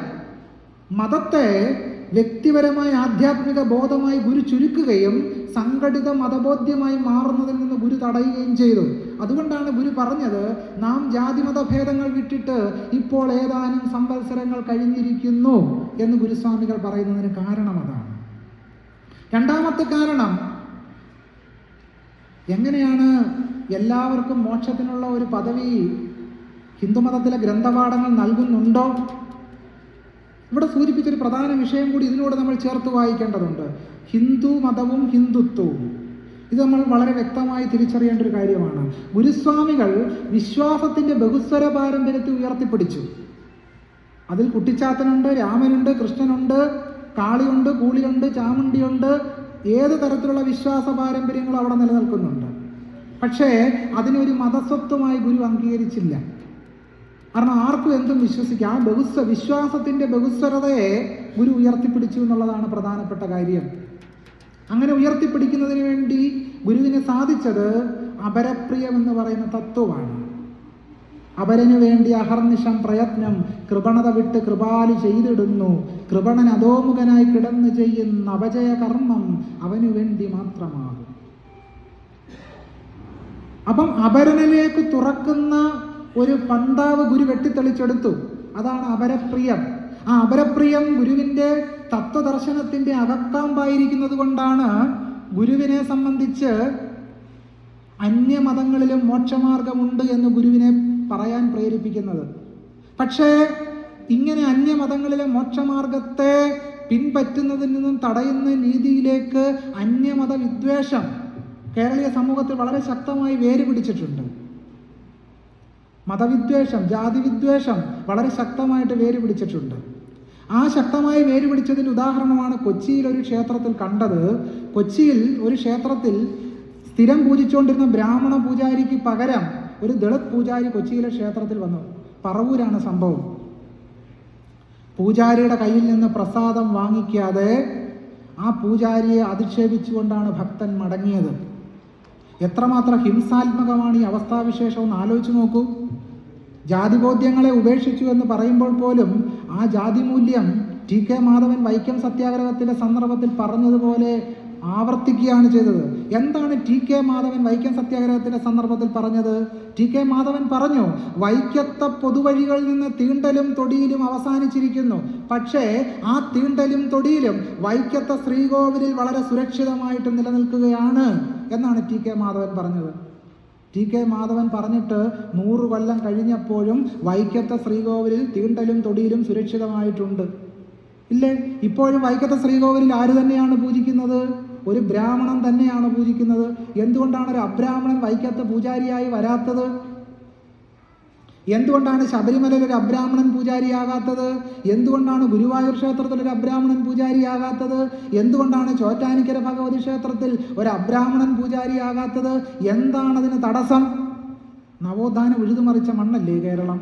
മഹാത്മാ അയ്യങ്കാളിയും നാരായണ ഗുരുസ്വാമികളും പൊയ്കയിൽ അപ്പച്ചനും ജാതി മേധാവിത്വത്തിനും ജാതിഹിംസകൾക്കുമെതിരായി പോരാടിയ ഒരു മണ്ണിൽ ഇപ്പോഴും ബ്രാഹ്മണ്യത്തോട് അന്ധമായൊരു വിധേയത്വവും ഭക്തിയും കേരളീയ സമൂഹം വെച്ചു പുലർത്തുന്നു എന്നല്ലേ ഇതെല്ലാം സൂചിപ്പിക്കുന്നത്? ടി കെ മാധവൻ സൂചിപ്പിച്ചതുപോലെ കേരളീയ ക്ഷേത്രങ്ങളിൽ ഇപ്പോഴും തൊട്ടുകൂടായ്മയും തീണ്ടിക്കൂടായ്മയും ഉണ്ട്. ഇല്ലേ? ഉണ്ട്. എങ്ങനെയാണ് പ്രസാദം തരുന്നത്? കേരളത്തിലെ ക്ഷേത്രങ്ങൾ പോയിട്ടുള്ളവർക്കറിയാം, പ്രസാദം ഇപ്പോഴും വലിച്ചെറിഞ്ഞു തരികയാണ് അല്ലേ? പ്രസാദം കൈകളിൽ തൊട്ട് പൂജാരി തരാറുണ്ടോ? കയ്യിൽ തൊടാറുണ്ടോ? പക്ഷെ നിങ്ങൾ മറ്റു സംസ്ഥാനങ്ങളിൽ പോയാൽ അറിയാം, അവിടുത്തെ ബ്രാഹ്മണർ നമ്മുടെ കയ്യിൽ പ്രസാദം തരികയും വേണമെന്ന് വെച്ചാൽ നെറ്റിയിൽ തൊട്ട് തരികയും ചെയ്യും. പക്ഷേ കേരളീയ ബ്രാഹ്മണ്യത്തിൻ്റെ ഒരു സ്വഭാവം അതിപ്പോഴും ശക്തമായ രീതിയിൽ തൊട്ടുകൂടായ്മ വെച്ചു പുലർത്തുന്നുള്ളതാണ് കേരളീയ നമ്പൂതിരി ബ്രാഹ്മണ്യത്തിൻ്റെ അടിസ്ഥാനപരമായ സ്വഭാവ സവിശേഷത. അതുകൊണ്ട് കേരളീയ ബ്രാഹ്മണ്യത്തെ ചരിത്ര പണ്ഡിതന്മാർ വിശേഷിപ്പിച്ചത് അടഞ്ഞ സമൂഹത്തിനുള്ളിലെ അടഞ്ഞ സമൂഹം എന്നാണ്. അടഞ്ഞ സമൂഹത്തിനുള്ളിലെ അടഞ്ഞ സമൂഹം ആ രീതിയിൽ ഇപ്പോഴും തുടരുകയാണ്. ഈ തൊട്ടുകൂടായ്മ പാടില്ല എന്ന് കേരളത്തിലെ ക്ഷേത്രത്തിൽ തൊഴാൻ ചെല്ലുന്ന എത്ര ഭക്തർ പറഞ്ഞിട്ടുണ്ട്? പ്രസാദം എറിഞ്ഞു തന്നാൽ ഞങ്ങൾ വാങ്ങിക്കില്ല എന്ന് ക്ഷേത്രത്തിൽ പോകുന്ന എത്ര ഭക്തർ പറഞ്ഞിട്ടുണ്ട്? പൂജാരിയുടെ മുഖത്ത് നോക്കി ആരെങ്കിലും പറഞ്ഞിട്ടുണ്ടോ? എന്താ പറയാത്തത്? ആരെയാണ് നിങ്ങൾക്ക് ഭയം? ബ്രാഹ്മണ്യത്തോട് പേടി. ആ പേടി ഇപ്പോഴും അവസാനിച്ചിട്ടില്ല. ബ്രാഹ്മണ ശാപം പേടി, ബ്രാഹ്മണ കോപം ഉണ്ടായാലെന്നുള്ള പേടി, മൊത്തത്തിൽ പേടിയാണ്. ബ്രാഹ്മണ്യത്തോട് ഉള്ള ഭയം കേരളീയ സമൂഹത്തിന് ഇപ്പോഴും അവസാനിച്ചിട്ടില്ല എന്നുള്ളതാണ് ഈ സംഭവവികാസങ്ങളെല്ലാം തന്നെ തെളിയിക്കുന്നത്. ഇതാണ് ഞാൻ പറഞ്ഞത്, നമ്മൾ പുറത്ത് പുരോഗമനപരമായിരിക്കുമ്പോഴും അകത്ത് ഈ ജാതിപരമായ മേധാവിത്വ ഹിംസകൾ ആന്തരികവൽക്കരിക്കപ്പെട്ട ഒരു സമൂഹമാണ് കേരളീയ സമൂഹം. അതിനെ കൂടി പരിഷ്കരിച്ചാൽ മാത്രമേ നമുക്ക് ജനാധിപത്യപരമായ സാർത്ഥകമായൊരു സാഹോദര്യ ജീവിതം സാധ്യമാവുകയുള്ളൂ. എന്താണ് സാഹോദര്യത്തിന് തടസ്സം? സാഹോദര്യത്തിന് തടസ്സം സമത്വമില്ലായ്മയാണ്. അസമത്വമാണ് സാഹോദര്യത്തിന്റെ തടസ്സം. കേരളീയ ജീവിതത്തിൽ അസമത്വത്തിന്റെ വേര് കിടക്കുന്നത് ജാതിബ്രാഹ്മണ്യത്തിലാണ്. ജാതിബ്രാഹ്മണ്യം മനുഷ്യർ സമത്വ തുല്യരാണ് എന്ന് അംഗീകരിക്കുന്നില്ല. അതുകൊണ്ടാണ് ഗുരു എന്ത് ചെയ്തത്? ഒരിക്കലും ഈ ഹിന്ദുമതത്തിന്റെ ആ തത്വമൂല്യങ്ങളെ ഗുരു അംഗീകരിച്ചതേയില്ല. ഡോക്ടർ ബി ആർ അംബേദ്കർ പറഞ്ഞു, ഹിന്ദുമതത്തിന്റെ തത്വശാസ്ത്രങ്ങളെ പരിശോധിക്കാൻ ഞാൻ സമത്വത്തെ ഒരു മാനദണ്ഡമാക്കുന്നു. ഹിന്ദുമതത്തിന്റെ തത്വശാസ്ത്രങ്ങളെ പരിശോധിക്കാൻ ഞാൻ സാഹോദര്യത്തെ ഒരു മാനദണ്ഡമാക്കുന്നു. ഹിന്ദുമതത്തിന്റെ തത്വശാസ്ത്രങ്ങളെ പരിശോധിക്കാൻ ഞാൻ സ്വാതന്ത്ര്യത്തെ ഒരു മാനദണ്ഡമാക്കുന്നു. അങ്ങനെ സ്വാതന്ത്ര്യവും സമത്വവും സാഹോദര്യവും വെച്ചുകൊണ്ട് ഉപനിഷത്തുക്കളും ഇതിഹാസ പുരാണ പാരമ്പര്യങ്ങളും പരിശോധിക്കുമ്പോൾ ആ ഗ്രന്ഥപാഠങ്ങളിൽ എന്തില്ല? സ്വാതന്ത്ര്യവും സമത്വവും സാഹോദര്യവും ഇല്ല. ഈ ഗ്രന്ഥപാഠങ്ങൾ മതനിരപേക്ഷ ഗ്രന്ഥപാഠങ്ങളായി കെട്ടഴിച്ചു വിടാനുള്ള ശ്രമങ്ങൾ ചില ശക്തികൾ കഴിഞ്ഞ കുറച്ചു കാലമായി നടത്തുന്നുണ്ട്. ആ പ്രവർത്തനങ്ങളെ നമ്മൾ ജാഗ്രതയോടുകൂടിയാണ് സമീപിക്കേണ്ടത്. ബ്രാഹ്മണ്യ രാമന് പരിഹാരം മതേതര രാമനാണോ? ബ്രാഹ്മണ്യ രാമനെ വെല്ലുവിളിക്കാൻ, ഹിന്ദുത്വം മുന്നോട്ട് വെക്കുന്ന ബ്രാഹ്മണ്യ രാമനെ വെല്ലുവിളിക്കാൻ മതേതര രാമനെ കൊണ്ട് കഴിയില്ല. മതേതര രാമനും ചെന്ന് ചാടുക ചാണകക്കുഴിയിൽ തന്നെയായിരിക്കും. രണ്ടും ആത്യന്തികമായ ഒരു ഫലം മാത്രമാണ് ചെയ്യുക. ഗാന്ധി പറഞ്ഞ രാമരാജ്യത്തിൻ്റെയും പ്രശ്നം ഇവിടാണ് കിടക്കുന്നത്. കാരണം രാമരാജ്യം എന്ന് പറയുന്ന സങ്കല്പത്തെ പറ്റി വാൽമീകി രാമായണത്തിൽ വിവരിക്കുന്നുണ്ട്. വാൽമീകി രാമായണത്തിൽ പറയുന്നത് ക്ഷത്രം ബ്രഹ്മമുഖം ജാസീത്, ക്ഷത്രം ബ്രഹ്മമുഖം ജാസീത് വൈശ്യാഹ ക്ഷത്രമനുവ്രതാഹ. ബ്രാഹ്മണ പറയുന്നതനുസരിച്ച് ക്ഷത്രിയന്മാർ ജീവിച്ചു, ക്ഷത്രിയൻ പറയുന്നതനുസരിച്ച് വൈശ്യന്മാർ ജീവിച്ചു, ശൂദ്രന്മാർ ദ്വിജന്മാരുടെ പാദസേവ ചെയ്ത് കഴിഞ്ഞു. ഇങ്ങനെ ചാതുർവർണ്ണത്തിന്റെ അടിസ്ഥാനത്തിലുള്ള ഒരു ലോകജീവിതമാണ് അയോധ്യയിലെ രാമരാജ്യം എന്ന് വാൽമീകി രാമായണം പറയുന്നുണ്ട് വളരെ കൃത്യമായി. എന്തിനാണ് ശംഭൂകനെ കൊന്നത്? ശംഭൂകനെ കൊന്നത് എന്തിന്റെ പേരിലാണ്? ഒരിക്കൽ ഒരു വൃദ്ധബ്രാഹ്മണൻ തൻ്റെ മരിച്ച ബ്രാഹ്മണ ബാലന്റെ ശരീരവുമായി അയോധ്യ രാജധാനിയിലേക്ക് എത്തി. അലമുറയിട്ട് കരഞ്ഞു, തൻ്റെ പുത്രൻ മരിച്ചിരിക്കുന്നു, ഇതിന് കാരണം രാമനാണ്. രാമൻ വസിഷ്ഠാദി ബ്രാഹ്മണരെ വിളിച്ചു വരുത്തി ചോദിച്ചു, എന്തുകൊണ്ടാണ് ഈ ബ്രാഹ്മണകുമാരൻ മരിക്കാനിടയായത്? വസിഷ്ഠാദി ബ്രാഹ്മണർ പറഞ്ഞു, ഈ രാജ്യത്ത് എവിടെയോ ഒരു ശൂദ്രൻ തപസ് ചെയ്യുന്നു, അതുകൊണ്ടാണ് ബ്രാഹ്മണകുമാരൻ മരിക്കാനിടയായത് എന്ന് പറഞ്ഞു. ഉടൻ തന്നെ രാമൻ ആ ശൂദ്രനെ അന്വേഷിച്ചു പോവുകയാണ്. അങ്ങനെ അന്വേഷിച്ചു പോയപ്പോൾ ഹിമവൽ സരസിന്റെ പാർശ്വത്തിലുള്ള ഒരു വൃക്ഷത്തിൽ ശംഭൂകൻ എന്ന് പറയുന്ന ശൂദ്രൻ തലകീഴായി കിടന്ന് തപസ് ചെയ്യുകയാണ്. എന്നിട്ട് രാമൻ ചോദിച്ചു, കസ്യാം യോന്യാം, താങ്കളുടെ ജാതി ഏതാണ്? എന്താണ് നാരായണ ഗുരുസ്വാമി നമ്മളെ പഠിപ്പിച്ചത്? പേരൂരു തൊഴിൽ ഈ മൂന്നും പോരുമായത് കേൾക്കണം, ആരു നീ എന്ന് കേൾക്കണ്ട, നേരുമെയ് തന്നെ ചൊൽകയാൽ. പേര്, ഊര്, തൊഴില്, ഇത് മൂന്നും അറിഞ്ഞാൽ മതി. ആര് നീ എന്ന് കേൾക്കണ്ട, നീ ആരാണെന്ന് അറിയേണ്ട ആവശ്യമില്ല. കാരണം നേരു മെയ് തന്നെ ചൊൽകയാൽ, മെയ് തന്നെ, ശരീരം തന്നെ ആരാണ് എന്ന് വിളിച്ചു പറയുന്നു. പക്ഷെ ഇവിടെ രാമൻ എന്താണ് ചെയ്യുന്നത്? ശംഭൂകന്റെ ജാതി ചോദിക്കുകയാണ്. ശംഭൂകൻ പറഞ്ഞു, ഞാൻ ശൂദ്രനാണ്. ശൂദ്രനാണ് എന്ന് പറഞ്ഞ മാത്രയിൽ രാമൻ ശംഭൂകന്റെ തല വെട്ടിപ്പിളർന്നു. ശംഭൂകന്റെ ജീവൻ ഇല്ലാതായപ്പോൾ ബ്രാഹ്മണകുമാരന് ജീവൻ തിരിച്ചു കിട്ടിയെന്നാണ് വാൽമീകി രാമായണം പറഞ്ഞു വെക്കുന്ന കഥ. ഇതാണ് രാമരാജ്യം, ഇതാണ് രാമരാജ്യം. അതുകൊണ്ടാണ് നാരായണ ഗുരുസ്വാമികളും സഹോദരൻ അയ്യപ്പനും കേരളത്തിന്റെ നവോത്ഥാന പ്രസ്ഥാനങ്ങളും ഒരിക്കലും രാമസങ്കല്പത്തെ സ്വീകരിച്ചിട്ടേ ഇല്ല. വളരെ അടുത്ത കാലത്ത് മാത്രമാണ് കേരളത്തിന്റെ പുരോഗമന സാമൂഹികതയെ വെല്ലുവിളിച്ചുകൊണ്ട് രാമാവതാരങ്ങളും രാമായണ കഥാപാഠങ്ങളും ഇത്രയധികം കേരളീയ സമൂഹത്തെ വേരുറപ്പിച്ചിരിക്കുന്നത്. കേരളത്തിൽ ലഭ്യമായ 9-ാം നൂറ്റാണ്ട് മുതലുള്ള വാഴപ്പള്ളി ശിലാശാസനങ്ങൾ ഉൾപ്പെടെ ഇങ്ങോട്ട് 19-ാം നൂറ്റാണ്ട് ഉത്തരാർത്ഥം വരെ നീണ്ടുകിടക്കുന്ന തിരുവല്ല തിരുപ്പുലിയൂർ ഗ്രന്ഥവരി വരെ പരിശോധിച്ചാൽ ഒറ്റ ഗ്രന്ഥവരികളിലും രാമായണം ക്ഷേത്രങ്ങളിൽ വായിച്ചിരുന്നതിനെ സംബന്ധിച്ച് ഒരു തെളിവും ലഭ്യമല്ല. മഹാഭാരത പട്ടത്താനം നടന്നിരുന്നു, അതായത് മഹാഭാരതം പാരായണം ചെയ്തിരുന്നു. പക്ഷെ ഒരിക്കലും രാമായണം കേരളത്തിലെ ഒരു ക്ഷേത്രങ്ങളിലും വായിച്ചിരുന്നില്ല. രാമപ്രതിഷ്ഠകളോ രാമപൂജകളോ കേരളത്തിൽ സജീവമായിരുന്നില്ല. കേരളത്തിലെ ഏറ്റവും പ്രധാനപ്പെട്ട അടിസ്ഥാനപരമായ മൂർത്തി കാളിയും അതുപോലെ തന്നെ അയ്യപ്പനും മാടനും മറുതയും ഒക്കെ ആയിരുന്നു. പക്ഷേ ഒരു പ്രത്യേക ഘട്ടത്തിൽ 80-കൾക്ക് ശേഷം ഒരു സുപ്രധാനമായ സന്ദർഭത്തിൽ രാമായണ പാരായണം കേരളത്തിൽ വളരെ സജീവമാകുക. എന്നാൽ കേരളത്തിൽ ഞാനിവിടെ സൂചിപ്പിച്ചതുപോലെ പ്രാചീനമായ ഗ്രന്ഥവരികളിൽ ഈ രാമായണ കഥാപാഠ പാരമ്പര്യങ്ങൾ പാരായണങ്ങൾ സജീവമായിരുന്നതേയില്ല, നിലനിന്നിരുന്നേയില്ല. ഇതാണ് യാഥാർത്ഥ്യം. രാമപ്രതിഷ്ഠയെപ്പറ്റി, രാമന്റെ പ്രതിഷ്ഠ എങ്ങനെ ചെയ്യണം എന്നതിനെ സംബന്ധിച്ച പരാമർശം പോലും കേരളത്തിൽ രചിക്കപ്പെട്ട ഒറ്റ തന്ത്രഗ്രന്ഥത്തിലും ഇല്ല. ഇപ്പൊ ഉദാഹരണം പറയുന്നു, നമുക്കെല്ലാവർക്കും അറിയാം കേരളത്തിലെ തൃക്കാക്കരയിലുള്ള വാമനമൂർത്തി ക്ഷേത്രം വാമനനാണെന്നാണ് പറയുന്നത്. പക്ഷേ അത് വാമന ക്ഷേത്രമാണോ? അല്ല. വിഗ്രഹശാസ്ത്രം പരിശോധിച്ചാൽ ചതുർബാഹുവായ വിഷ്ണുവാണ്. വാമനനല്ല. ഇങ്ങനെ ഓരോ കാര്യങ്ങളും പരിശോധിക്കുമ്പോൾ നമുക്ക് സൂക്ഷ്മചിന്തനം നടത്തുമ്പോൾ അറിയാം, കെട്ടിച്ചമയ്ക്കപ്പെട്ട് ആരോപിക്കപ്പെട്ട് നിർമ്മിക്കപ്പെടുന്നതാണ് ഇത്തരം നിർമ്മിതികൾ എന്നുള്ളതാണ് നമുക്ക് മനസ്സിലാക്കാൻ കഴിയുന്ന ഏറ്റവും പ്രധാനപ്പെട്ട കാര്യം. ഇത് പ്രത്യക്ഷത്തിനപ്പുറം നടന്നുകൊണ്ടിരിക്കുന്ന ചില കാര്യങ്ങളാണ്. 2 കാര്യങ്ങൾ കൂടി പറഞ്ഞ് ഞാൻ എൻ്റെ സംഭാഷണം അവസാനിപ്പിക്കാം. Doctor B.R. അംബേദ്കർ 1942 ബോംബെ റേഡിയോയ്ക്ക് നൽകുന്ന അഭിമുഖ സംഭാഷണത്തിൽ അദ്ദേഹം പറയുന്നത്, പൗരാണിക കാലത്തോടുള്ള ആരാധനയാണ് ദേശീയത കൊണ്ട് അർത്ഥമാക്കുന്നതെങ്കിൽ ആ ദേശീയതയെ നമുക്ക് തത്വസംഹിതയായി അംഗീകരിക്കാൻ കഴിയില്ല.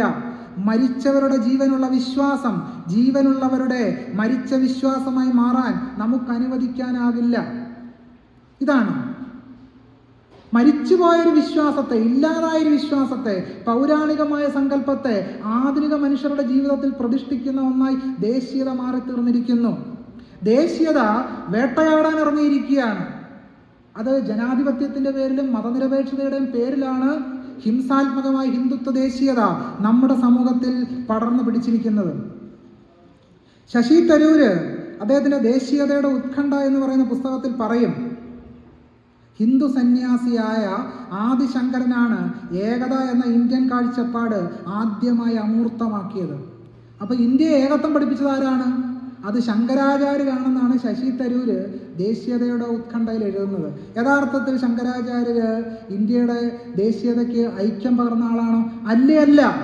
ശങ്കരാചാര്യർ ബ്രഹ്മസൂത്ര ശാങ്കര ഭാഷ്യം അപശൂദ്രാധികരണം 1:3:36 സംസ്കാര പരാമർശ തത് അഭാവിലാഭാശ്ച എന്ന സൂത്രത്തിന്റെ ഭാഷ്യത്തിൽ എഴുതും, ഇതശ്ച ന ശൂദ്രസ്യാധികാരഃ യദ്വിദ്യാപ്രദേശേഷു ഉപനയനാദേഹ സംസ്കാരഃ പരാമൃശ്യന്തേ തം ഹോപനിതേ എന്ന് തുടങ്ങുന്ന സൂത്രഭാഷ്യ വ്യാഖ്യാനത്തിൽ ശങ്കരാചാര്യർ പറയുന്നത് ശൂദ്രന് വിദ്യാധികാരമില്ല.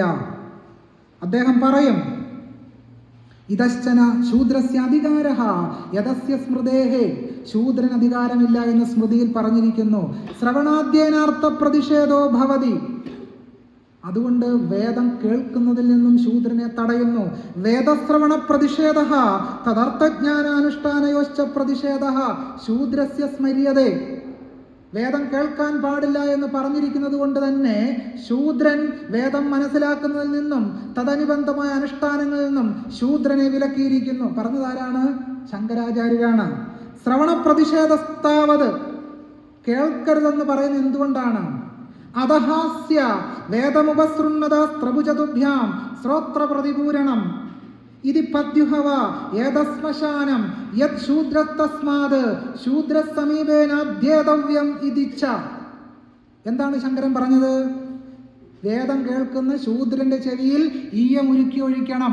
ശൂദ്രൻ സഞ്ചരിക്കുന്ന ശ്മശാനമാണ് എന്നാണ് ശങ്കരാചാര്യര് പറഞ്ഞത്. ഇങ്ങനെയുള്ള ശങ്കരാചാര്യരാണ് ഇന്ത്യയെ ഏകത്വം പഠിപ്പിച്ചത് എന്നുള്ളതാണ് ശശി തരൂർ എഴുതി വെച്ചിരിക്കുന്നത്. എത്രമാത്രം ചരിത്രവിരുദ്ധമായൊരു പരാമർശമാണ്. നാസർ സഖാവ് സൂചിപ്പിച്ചൊരു കാര്യമുണ്ട്. അദ്ദേഹം പറഞ്ഞത് ഹിന്ദുത്വം കേവലമായ ഹിന്ദുത്വമല്ല, institution in favour of nationality എന്ന പ്രബന്ധത്തിൽ ഗോൾവാക്കർ എഴുതുന്നുണ്ട്, ജാതി സമ്പ്രദായം ഒരു ഹിന്ദു രാഷ്ട്രത്തെ തിരിച്ചറിയാനുള്ള സവിശേഷ അടയാളമാണ്, പ്രകൃതിദത്തമായ അവിശ്യ ഘടകമാണ് ജാതി എന്ന് സവർക്കർ എഴുതുന്നുണ്ട്. തന്നെയല്ല, വി ഡി സവർക്കർ വുമണിൻ മനുസ്മൃതിയിൽ എഴുതുന്നു, നമ്മുടെ ഹിന്ദു രാഷ്ട്രത്തിന് വേദങ്ങൾ കഴിഞ്ഞാൽ ഏറ്റവും ആരാധനായോഗ്യമായ വിശുദ്ധ ഗ്രന്ഥമാണ് മനുസ്മൃതി. ഇപ്പോഴും അലഹബാദ് ഹൈക്കോടതിയിലൊക്കെ ഈ മനുസ്മൃതിയാണല്ലോ നോക്കിക്കൊണ്ടിരിക്കുന്നത്. ഒരു ഇര നീതി തേടി ഹൈക്കോടതിയിൽ, പീഡനമേറ്റ ഒരു ഇര നീതി തേടി അലഹബാദ് ഹൈക്കോടതിയിൽ എത്തിയപ്പോൾ കോടതി ജഡ്ജി പറഞ്ഞ എന്താണ്? ഈ പെൺകുട്ടിയുടെ 7-ൽ ചൊവ്വയുള്ളത് കൊണ്ടാണ് പീഡനത്തിനിരയായത്. ജാതകം പരിശോധിക്കാൻ അലഹബാദ് സർവകലാശാലയ്ക്ക് അയച്ചു കൊടുത്തു. ചെയ്ത ആരാണ്? അലഹബാദ് ഹൈക്കോടതിയാണ് ചെയ്തത്. ഇവർ മനുസ്മൃതിയാണോ നോക്കുന്നത്, ഭരണഘടനയാണോ നോക്കുന്നത്? എന്ന് പറഞ്ഞാൽ നമ്മുടെ കോടതികൾ പോലും ഈ ഹിന്ദുത്വവാദത്തിന് അനുകൂലമായ രീതിയിൽ വിധികൾ പുറപ്പെടുവിക്കുന്ന സാഹചര്യം ഉണ്ടാകുന്നു. ബെഞ്ച് ഓഫ് തോട്ട്സിൽ ഗോൾവാക്കർ എഴുതുന്നത് ഭരണഘടന മാറ്റി എഴുതണമെന്നാണ്. 1992 ജനുവരി 14 പ്രസിദ്ധീകരിച്ച ഒരു ലേഖനത്തിൽ RSSന്റെ മേധാവിയായ രാജേന്ദ്ര സിംഗ് രേഖപ്പെടുത്തിയത് ബഹുസ്വരത എന്ന് പറയുന്നത് നമുക്ക് അംഗീകരിക്കാൻ കഴിയുന്ന ഒന്നല്ലെന്നും ഭരണഘടന മാറ്റി എഴുതണമെന്നുമാണ്. 1998 വാജ്പേയിയും അദ്വാനിയും ചേർന്ന് ഭരണഘടന മാറ്റി എഴുതാൻ ഒരു കമ്മിറ്റി ഉണ്ടാക്കിയതിനെ സംബന്ധിച്ച് ദ ഹിന്ദുവിൽ 1998 ഹിന്ദുവിലെ ലേഖനത്തിൽ നമുക്ക് കാണാം. ചുരുക്കം പറഞ്ഞാൽ എന്താണ് ഹിന്ദു രാഷ്ട്രമെന്ന് ചോദിച്ചാൽ അത് ജാതി മേൽക്കോയ്മ രാഷ്ട്രമാണ്, അത് സവർണ ഒളിഗാർക്കിയാണ്. ഇന്ത്യൻ സർവകലാശാലകളിലെ 97% തസ്തികകളിലും സവർണരാണ് അധ്യാപക തസ്തികകൾ ജോലി ചെയ്യുന്നത്. ഇന്ത്യയിലെ വ്യത്യസ്ത ജനവിഭാഗങ്ങളിലെ ത്രൈവർണികർ മാത്രമാണ്. ഇന്ത്യൻ IITകളിലെ അധ്യാപക തസ്തികകൾ എത്ര അധ്യാപകരാണ് ഉള്ളത് എന്ന് സംബന്ധിച്ച് മാനവഭൂശേഷി മന്ത്രാലയം പാർലമെന്റിൽ വെച്ച കണക്ക് സൂചിപ്പിക്കുന്നത് ഇന്ത്യൻ IITകളിലെ 6049 അധ്യാപക തസ്തികകളിൽ 121 പേരൊഴിച്ച് ബാക്കി മുഴുവൻ തസ്തികകളും കൈയടക്കി വെച്ചിരിക്കുന്നത് വരേണ്യ വിഭാഗമാണ് എന്ന് മാനവഭൂശേഷി മന്ത്രാലയത്തിന്റെ തന്നെ കണക്കുകൾ സൂചിപ്പിക്കുന്നു. ഇത് വ്യക്തമാക്കുന്നത് എന്താണ്? ഹിന്ദു രാഷ്ട്രത്തെ സ്ഥാപിതമാക്കുന്നത് സവർണ ഒളിഗാർക്കിക്കൽ ഭരണകൂട വ്യവസ്ഥയാണ് എന്നുള്ളതാണ് നമുക്ക് മനസ്സിലാക്കാൻ കഴിയുന്നത്. ഒരു കാര്യം കൂടി പറഞ്ഞ് ഞാൻ അവസാനിപ്പിക്കാം. അത് ഈ പ്രത്യക്ഷത്തിനപ്പുറമുള്ള ചില കാര്യങ്ങളെ പറ്റിയാണല്ലോ നമ്മൾ സൂചിപ്പിക്കുന്നത്. അതുകൂടി പറഞ്ഞ് ഞാൻ അവസാനിപ്പിക്കാം. അതിനുകൂടി സമയം അനുവദിക്കണമെന്ന് ഞാൻ അപേക്ഷിക്കുകയാണ്. അത് പറയാതെ പോകാൻ കഴിയില്ല എന്നുള്ളതുകൊണ്ടാണ്. പൊതുവെ വിവേകാനന്ദനെ സംബന്ധിച്ച് നമ്മൾ കരുതുന്ന ഒരു കാഴ്ചപ്പാട്, വിവേകാനന്ദൻ വളരെ പുരോഗമനകാരിയായ ഒരാളാണ് എന്നാണ് പൊതുവെ പറഞ്ഞു വെക്കുന്നത്. ഹിന്ദുത്വത്തെ വിമർശ വിധേയമാക്കുന്നതിന് നമ്മൾ പൊതുവെ വിവേകാനന്ദൻ്റെ ധാരാളം കൊട്ടേഷനുകൾ ഉപയോഗിക്കാറുമുണ്ട്. പക്ഷേ എന്താണ് യഥാർത്ഥത്തിൽ വിവേകാനന്ദൻ ചെയ്തത്? പ്രത്യക്ഷത്തിനപ്പുറം എന്തായിരുന്നു വിവേകാനന്ദൻ? വിവേകാനന്ദൻ വർണ്ണധർമ്മം, ആശ്രമധർമ്മം എന്നിവ ജീവിതത്തിൻ്റെ അനിഷേധ്യ ഭാഗമാണെന്ന് വിചാരിച്ച ഒരാളാണ്. 1899 മാർച്ചിൽ ഉദ്ബോധനത്തിൽ പ്രസിദ്ധപ്പെടുത്തിയ ബംഗാളി ലേഖനത്തിൽ അദ്ദേഹം പറഞ്ഞത് ഉദ്ധരിക്കാം: എല്ലാ പരിഷ്കൃത സമുദായങ്ങളിലും എക്കാലത്തും മനുഷ്യനിലെ സത്വരജ തമോ ഗുണങ്ങളുടെ ഏറ്റക്കുറച്ചിനൊത്ത് ബ്രാഹ്മണ ക്ഷത്രിയ വൈശ്യശൂദ്രന്മാരുണ്ട്. കാലത്തിൻ്റെ കയ്യൂക്കിനൊത്ത് കാലാകാലങ്ങളിൽ അവരുടെ സംഖ്യയ്ക്കും പ്രഭാവത്തിനും വരുന്ന വ്യത്യാസങ്ങൾ പല നാടുകളിലും പലതരത്തിലായിരിക്കും. ചില നാടുകളിൽ ഈ 4 ജാതികളിൽ ഒന്നിലുള്ളവരുടെ സംഖ്യയും പ്രഭാവവും മറ്റുള്ളവരുടേതിനേക്കാൾ അധികമാണെന്ന് വരാം. ചിലപ്പോൾ ഒരു ജാതിക്കാർക്ക് മറ്റുള്ളവരെക്കാൾ പ്രതാപം കൂടിയെന്നും വരാം. പക്ഷേ ലോകചരിത്രം ശ്രദ്ധിച്ചു പരിശോധിച്ചാൽ ബോധ്യപ്പെടും, പ്രകൃതി നിയമങ്ങൾക്കൊത്ത് ഓരോ സമുദായത്തിലും ഒന്നിനു പിന്നാലെ മറ്റൊന്നായി ബ്രാഹ്മണ ക്ഷത്രിയ വൈശ്യശൂദ്രന്മാർ ലോകത്തെ ഭരിച്ചു വരുന്നു എന്ന് പറഞ്ഞതാരാണ്? വിവേകാനന്ദൻ. അദ്ദേഹം പറഞ്ഞു, ജാതി നല്ലതാണ്, ജീവിത പ്രശ്നത്തിനുള്ള സ്വാഭാവികമായ സമാധാനമാണത്. മനുഷ്യർ സംഘങ്ങളായി പിരിയണം, അത് മാറ്റുക വയ്യ. നിങ്ങൾ എവിടെ ചെന്നാലും ശരി അവിടെ ജാതി ഉണ്ടാകും. പറഞ്ഞതാരാണ്? വിവേകാനന്ദനാണ്. വിവേകാനന്ദൻ 1899 ഏപ്രിൽ ലക്കത്തിലെ പ്രബുദ്ധ ഭാരതത്തിന്റെ പത്രാധിപർക്ക് നൽകിയ അഭിമുഖത്തിൽ ഇങ്ങനെ പറഞ്ഞു: ഒരു മനുഷ്യൻ ഹിന്ദു മതത്തിൽ നിന്ന് പുറത്തു പോകുമ്പോൾ എണ്ണത്തിൽ ഒരാളുടെ കുറവുണ്ടാകുന്നുവെന്ന് മാത്രമല്ല, ശത്രുവിൻ്റെ എണ്ണം ഒന്നുകൂടുക കൂടിയാണ്. പൊതുവെ കേരളത്തിൽ മുഴങ്ങിക്കേൾക്കുന്ന ഒരു വാചകമാണ് കേരളം ഭ്രാന്താലയമാണ് എന്ന് വിവേകാനന്ദൻ പറഞ്ഞു. നിരന്തരം ഉദ്ധരിക്കുന്ന വാചകങ്ങളാണ്. രാഷ്ട്രീയക്കാരും സാംസ്കാരിക പ്രവർത്തകരും ഒക്കെ ചില്ലിട്ട് വെച്ച് വായിക്കുന്ന വാചകമാണ് കേരളം ഭ്രാന്താലയമാണെന്ന് വിവേകാനന്ദൻ പറഞ്ഞു. വലിയ വിപ്ലവവാചകമായിട്ടാണ് നമ്മൾ ആഘോഷിക്കുന്നത്. ഒരു വിപ്ലവം അതിനകത്തില്ല. എന്താണ് വിവേകാനന്ദൻ്റെ പ്രശ്നം? വിവേകാനന്ദൻ്റെ പ്രശ്നം വളരെ ലളിതമാണ്. വിവേകാനന്ദൻ്റെ പ്രശ്നം ഹിന്ദുക്കളിൽ തന്നെ ജാതി അസമത്വം കൊണ്ട്, ഭീകരത കൊണ്ട് പുറന്തള്ളപ്പെട്ട, അധകൃതരാക്കപ്പെട്ട കീഴാള മനുഷ്യർ മുസ്ലിങ്ങളും ക്രിസ്ത്യാനികളും ആകുമ്പോൾ അവർക്ക് അന്തസ്സായി റോഡിലൂടെ നടക്കാൻ കഴിയുന്നു. ഇതാണ് വിവേകാനന്ദൻ അലോസരപ്പെടുത്തിയത്. ഇത് കണ്ടിട്ടാണ് വിവേകാനന്ദൻ പറഞ്ഞത് ഇതെന്തൊരു ഭ്രാന്താണ്. അല്ലാതെ കേരളത്തിലെ ജാതി കണ്ടിട്ടല്ല. ചാതുർവർണ്ണയത്തിൽ നിന്നുകൊണ്ട് ആ ചാതുർവർണ്ണയത്തിന്റെ ഹിംസ അനുഭവിക്കുന്ന മനുഷ്യർ ചാതുർവർണ്ണയ ഹിന്ദുമതം ഉപേക്ഷിച്ച് മുസ്ലിങ്ങളും ക്രിസ്ത്യാനികളും ആകുമ്പോൾ അന്തസ്സായി റോഡിലൂടെ നടക്കാൻ സാധിക്കുന്നു. ഇതെന്തൊരു ഭ്രാന്താണെന്നാണ് വിവേകാനന്ദൻ ചോദിച്ചത്. ഇത് 19-ാം നൂറ്റാണ്ടിലെ കേരളത്തിൽ ഭാസ്കരനുണ്ണി വളരെ കൃത്യമായിട്ട് ഇക്കാര്യം രേഖപ്പെടുത്തിയിട്ടുണ്ട്. എന്നിട്ടും നമ്മൾ ഈ പഴയ വാചകം തിരുത്താറായിട്ടില്ല. നമ്മൾ ഈ വാചകത്തിൻ്റെ ഏറ്റവും അപകടം എവിടെ കിടക്കുന്നു ചോദിച്ചാൽ, ഷംസുൽ ഇസ്ലാം പറയുന്നുണ്ട്, നിർഭാഗ്യവശാൽ 1997-98 ഗുജറാത്തിൽ ക്രിസ്ത്യാനികളെ ലക്ഷ്യമിട്ടപ്പോഴും പിന്നീട് 2002 അവിടുത്തെ നരവംശഹത്യയ്ക്ക് വേദിയൊരുക്കാനായി ക്രിസ്ത്യാനികൾക്കും മുസ്ലിങ്ങൾക്കുമെതിരെ വിദ്വേഷമിളക്കി വിടാൻ ലഘുലേഖകളിലും ബിൽബോർഡുകളിലും ഹിന്ദുത്വ ശക്തികൾ വിവേകാനന്ദൻ്റെ ഈ പ്രസ്താവന ഉപയോഗപ്പെടുത്തി എന്നാണ് ഷംസുൽ ഇസ്ലാം രേഖപ്പെടുത്തിയിരിക്കുന്നത്. തന്നെയല്ല, വിവേകാനന്ദൻ അടിസ്ഥാനപരമായി ആര്യൻ വംശീയതയാണ് ഉയർത്തിപ്പിടിച്ചത്. അദ്ദേഹം പറഞ്ഞു, ഞാനിവിടെ ഉദ്ധരിക്കുന്നത് മുഴുവൻ വിവേകാനന്ദൻ്റെ സമ്പൂർണ്ണ സാഹിത്യ സർവസ്വം 1997 അദ്വൈതാശ്രമം കൽക്കട്ടയിൽ നിന്ന് പ്രസിദ്ധീകരിച്ചതാണ്. അദ്ദേഹം പറഞ്ഞു, രക്തപാരമ്പര്യത്തിൻ്റെ നാശം തടയുന്നതുകൊണ്ട് ജാതി അനിവാര്യമായ ഒന്നായിരുന്നു. നീഗ്രോകളുമായും അമേരിക്കൻ ഇന്ത്യക്കാരുമായും കൂടിക്കലരാൻ ആരാണ് ആഗ്രഹിക്കാത്തത്? പക്ഷേ പ്രകൃതി അതിന് അനുവദിക്കുകയില്ല. ജാതി പ്രകൃതി നിയമമാണ് എന്നും അസമത്വം പ്രകൃതി നിയമമാണ് എന്നുമാണ് വിവേകാനന്ദൻ പറഞ്ഞത്. Volume 3 page 534. ആര്യൻ വംശത്തെ രക്ഷപ്പെടുത്താവുന്ന അബോധപരമായ ഒരു ഉപാധിയാണ് ജാതി നൽകുന്നത്. ജാതി ഹിന്ദുക്കൾ ജാതിരഹിതരുമായി കൂടിക്കരുതെന്നും അല്ലെങ്കിൽ ആര്യന്മാർ തരം താഴ്ന്നു പോകുമെന്നും വിവേകാനന്ദൻ പറഞ്ഞു. Volume 3 page 534. മനുഷ്യർക്ക് ദൈവം നൽകിയ ഏറ്റവും മഹത്തായ സാമൂഹിക സ്ഥാപനങ്ങളിൽ ഒന്നാണ് ജാതി. വിവേകാനന്ദൻ പറഞ്ഞു. Volume 4 page 299. മനുഷ്യരാശിയുടെ ഭാഷാശാസ്ത്രപരമായ പ്രശ്നം സംസ്കൃതം പരിഹരിച്ചതുപോലെ ജാതി വ്യവസ്ഥയിലൂടെ വംശീയമായ പ്രശ്നപരിഹാരം നൽകാൻ ആര്യന്മാർക്ക് കഴിഞ്ഞു. ബ്രാഹ്മണീയതയുടെ രൂപീകരണത്തോടെ എല്ലാ സാമൂഹ്യ രാഷ്ട്രീയ പ്രശ്നങ്ങളും പരിഹരിക്കപ്പെട്ടതായി വിവേകാനന്ദൻ കണ്ടു. Volume 4 page 309. ഇങ്ങനെ ഉദ്ധരിക്കാനാണെങ്കിൽ ഒരു പുസ്തകം തന്നെ എഴുതാൻ പാകത്തിൽ 100 കണക്കിന് പ്രസ്താവനകളാണ് വിവേകാനന്ദൻ പറഞ്ഞു വെച്ചത്. നമ്മൾ ശ്രദ്ധിക്കേണ്ട മറ്റൊരു കാര്യം, ആ പ്രശ്നം കൂടി ഇവിടെ ചർച്ച ചെയ്തുകൊണ്ട് ഞാൻ എൻ്റെ സംഭാഷണത്തിൽ നിന്ന് വിടവാങ്ങാം. അത് ഹിംസാത്മകമായി നമ്മുടെ സമൂഹത്തിൽ പടർന്നു പിടിച്ചിരിക്കുന്ന ഇസ്ലാമോഫോബിയയാണ്.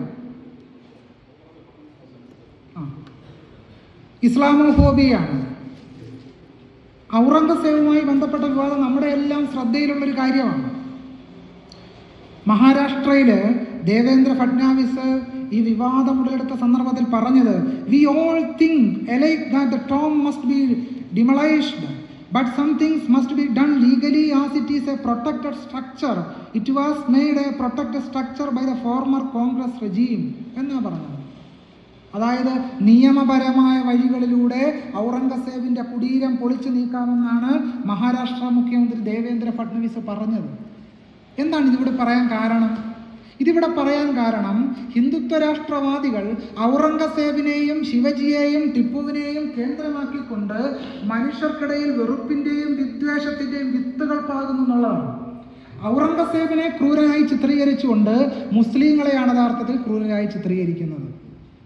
ചരിത്രഭൂതകാലത്തിൽ നിന്നും ചില ആളുകളെ അടർത്തിയെടുത്തു കൊണ്ടുവന്ന് അവരെ ക്രൂരന്മാരാക്കുന്നത് വഴി വർത്തമാനകാലത്തിൽ മുസ്ലിങ്ങളെ ക്രൂരന്മാരാക്കാനാണ് ശ്രമിക്കുന്നത്. അത് കേരളത്തിലും വളരെ ശക്തമായി കണ്ടു. കളമശ്ശേരിയിൽ ഒരു സ്ഫോടനം നടത്തപ്പോൾ കേരളീയ സമൂഹം ആഗ്രഹിച്ചത് ഒരു മുസ്ലിങ്ങൾ പോലും അതിൽ പ്രതികളായി വരാൻ പാടില്ല എന്ന് പ്രാർത്ഥിച്ചു കേരളീയ സമൂഹം. എന്താണ് അതിനർത്ഥം? കേരളീയ സമൂഹത്തിൽ അത്രമാത്രം ഇസ്ലാമോഫോബിയ, മുസ്ലിങ്ങളോടുള്ള വെറുപ്പ്, ദളിതരോടുള്ളതുപോലെയുള്ള വെറുപ്പ് മുസ്ലിങ്ങളോടും കേരളീയ സമൂഹത്തിലുണ്ട് എന്നാണ് അത് സൂചിപ്പിക്കുന്നത്. AR രാജരാജവർമ്മയുടെ ആംഗല സാമ്രാജ്യം എന്ന പുസ്തകത്തിൽ, കേരളവാണിനി എന്നാണല്ലോ AR രാജരാജവർമ്മ അറിയപ്പെടുന്നത്. AR രാജരാജവർമ്മയുടെ ആംഗല സാമ്രാജ്യത്തിൽ പറയുന്നത് സംസ്കൃത കാവ്യമാണ്. കേരളവർമ്മ വലിയ കോയി തമ്പുരാൻ ആവശ്യപ്പെട്ടത് പ്രകാരം സംസ്കൃതം പഠിക്കുന്ന വിദ്യാർത്ഥികൾക്ക്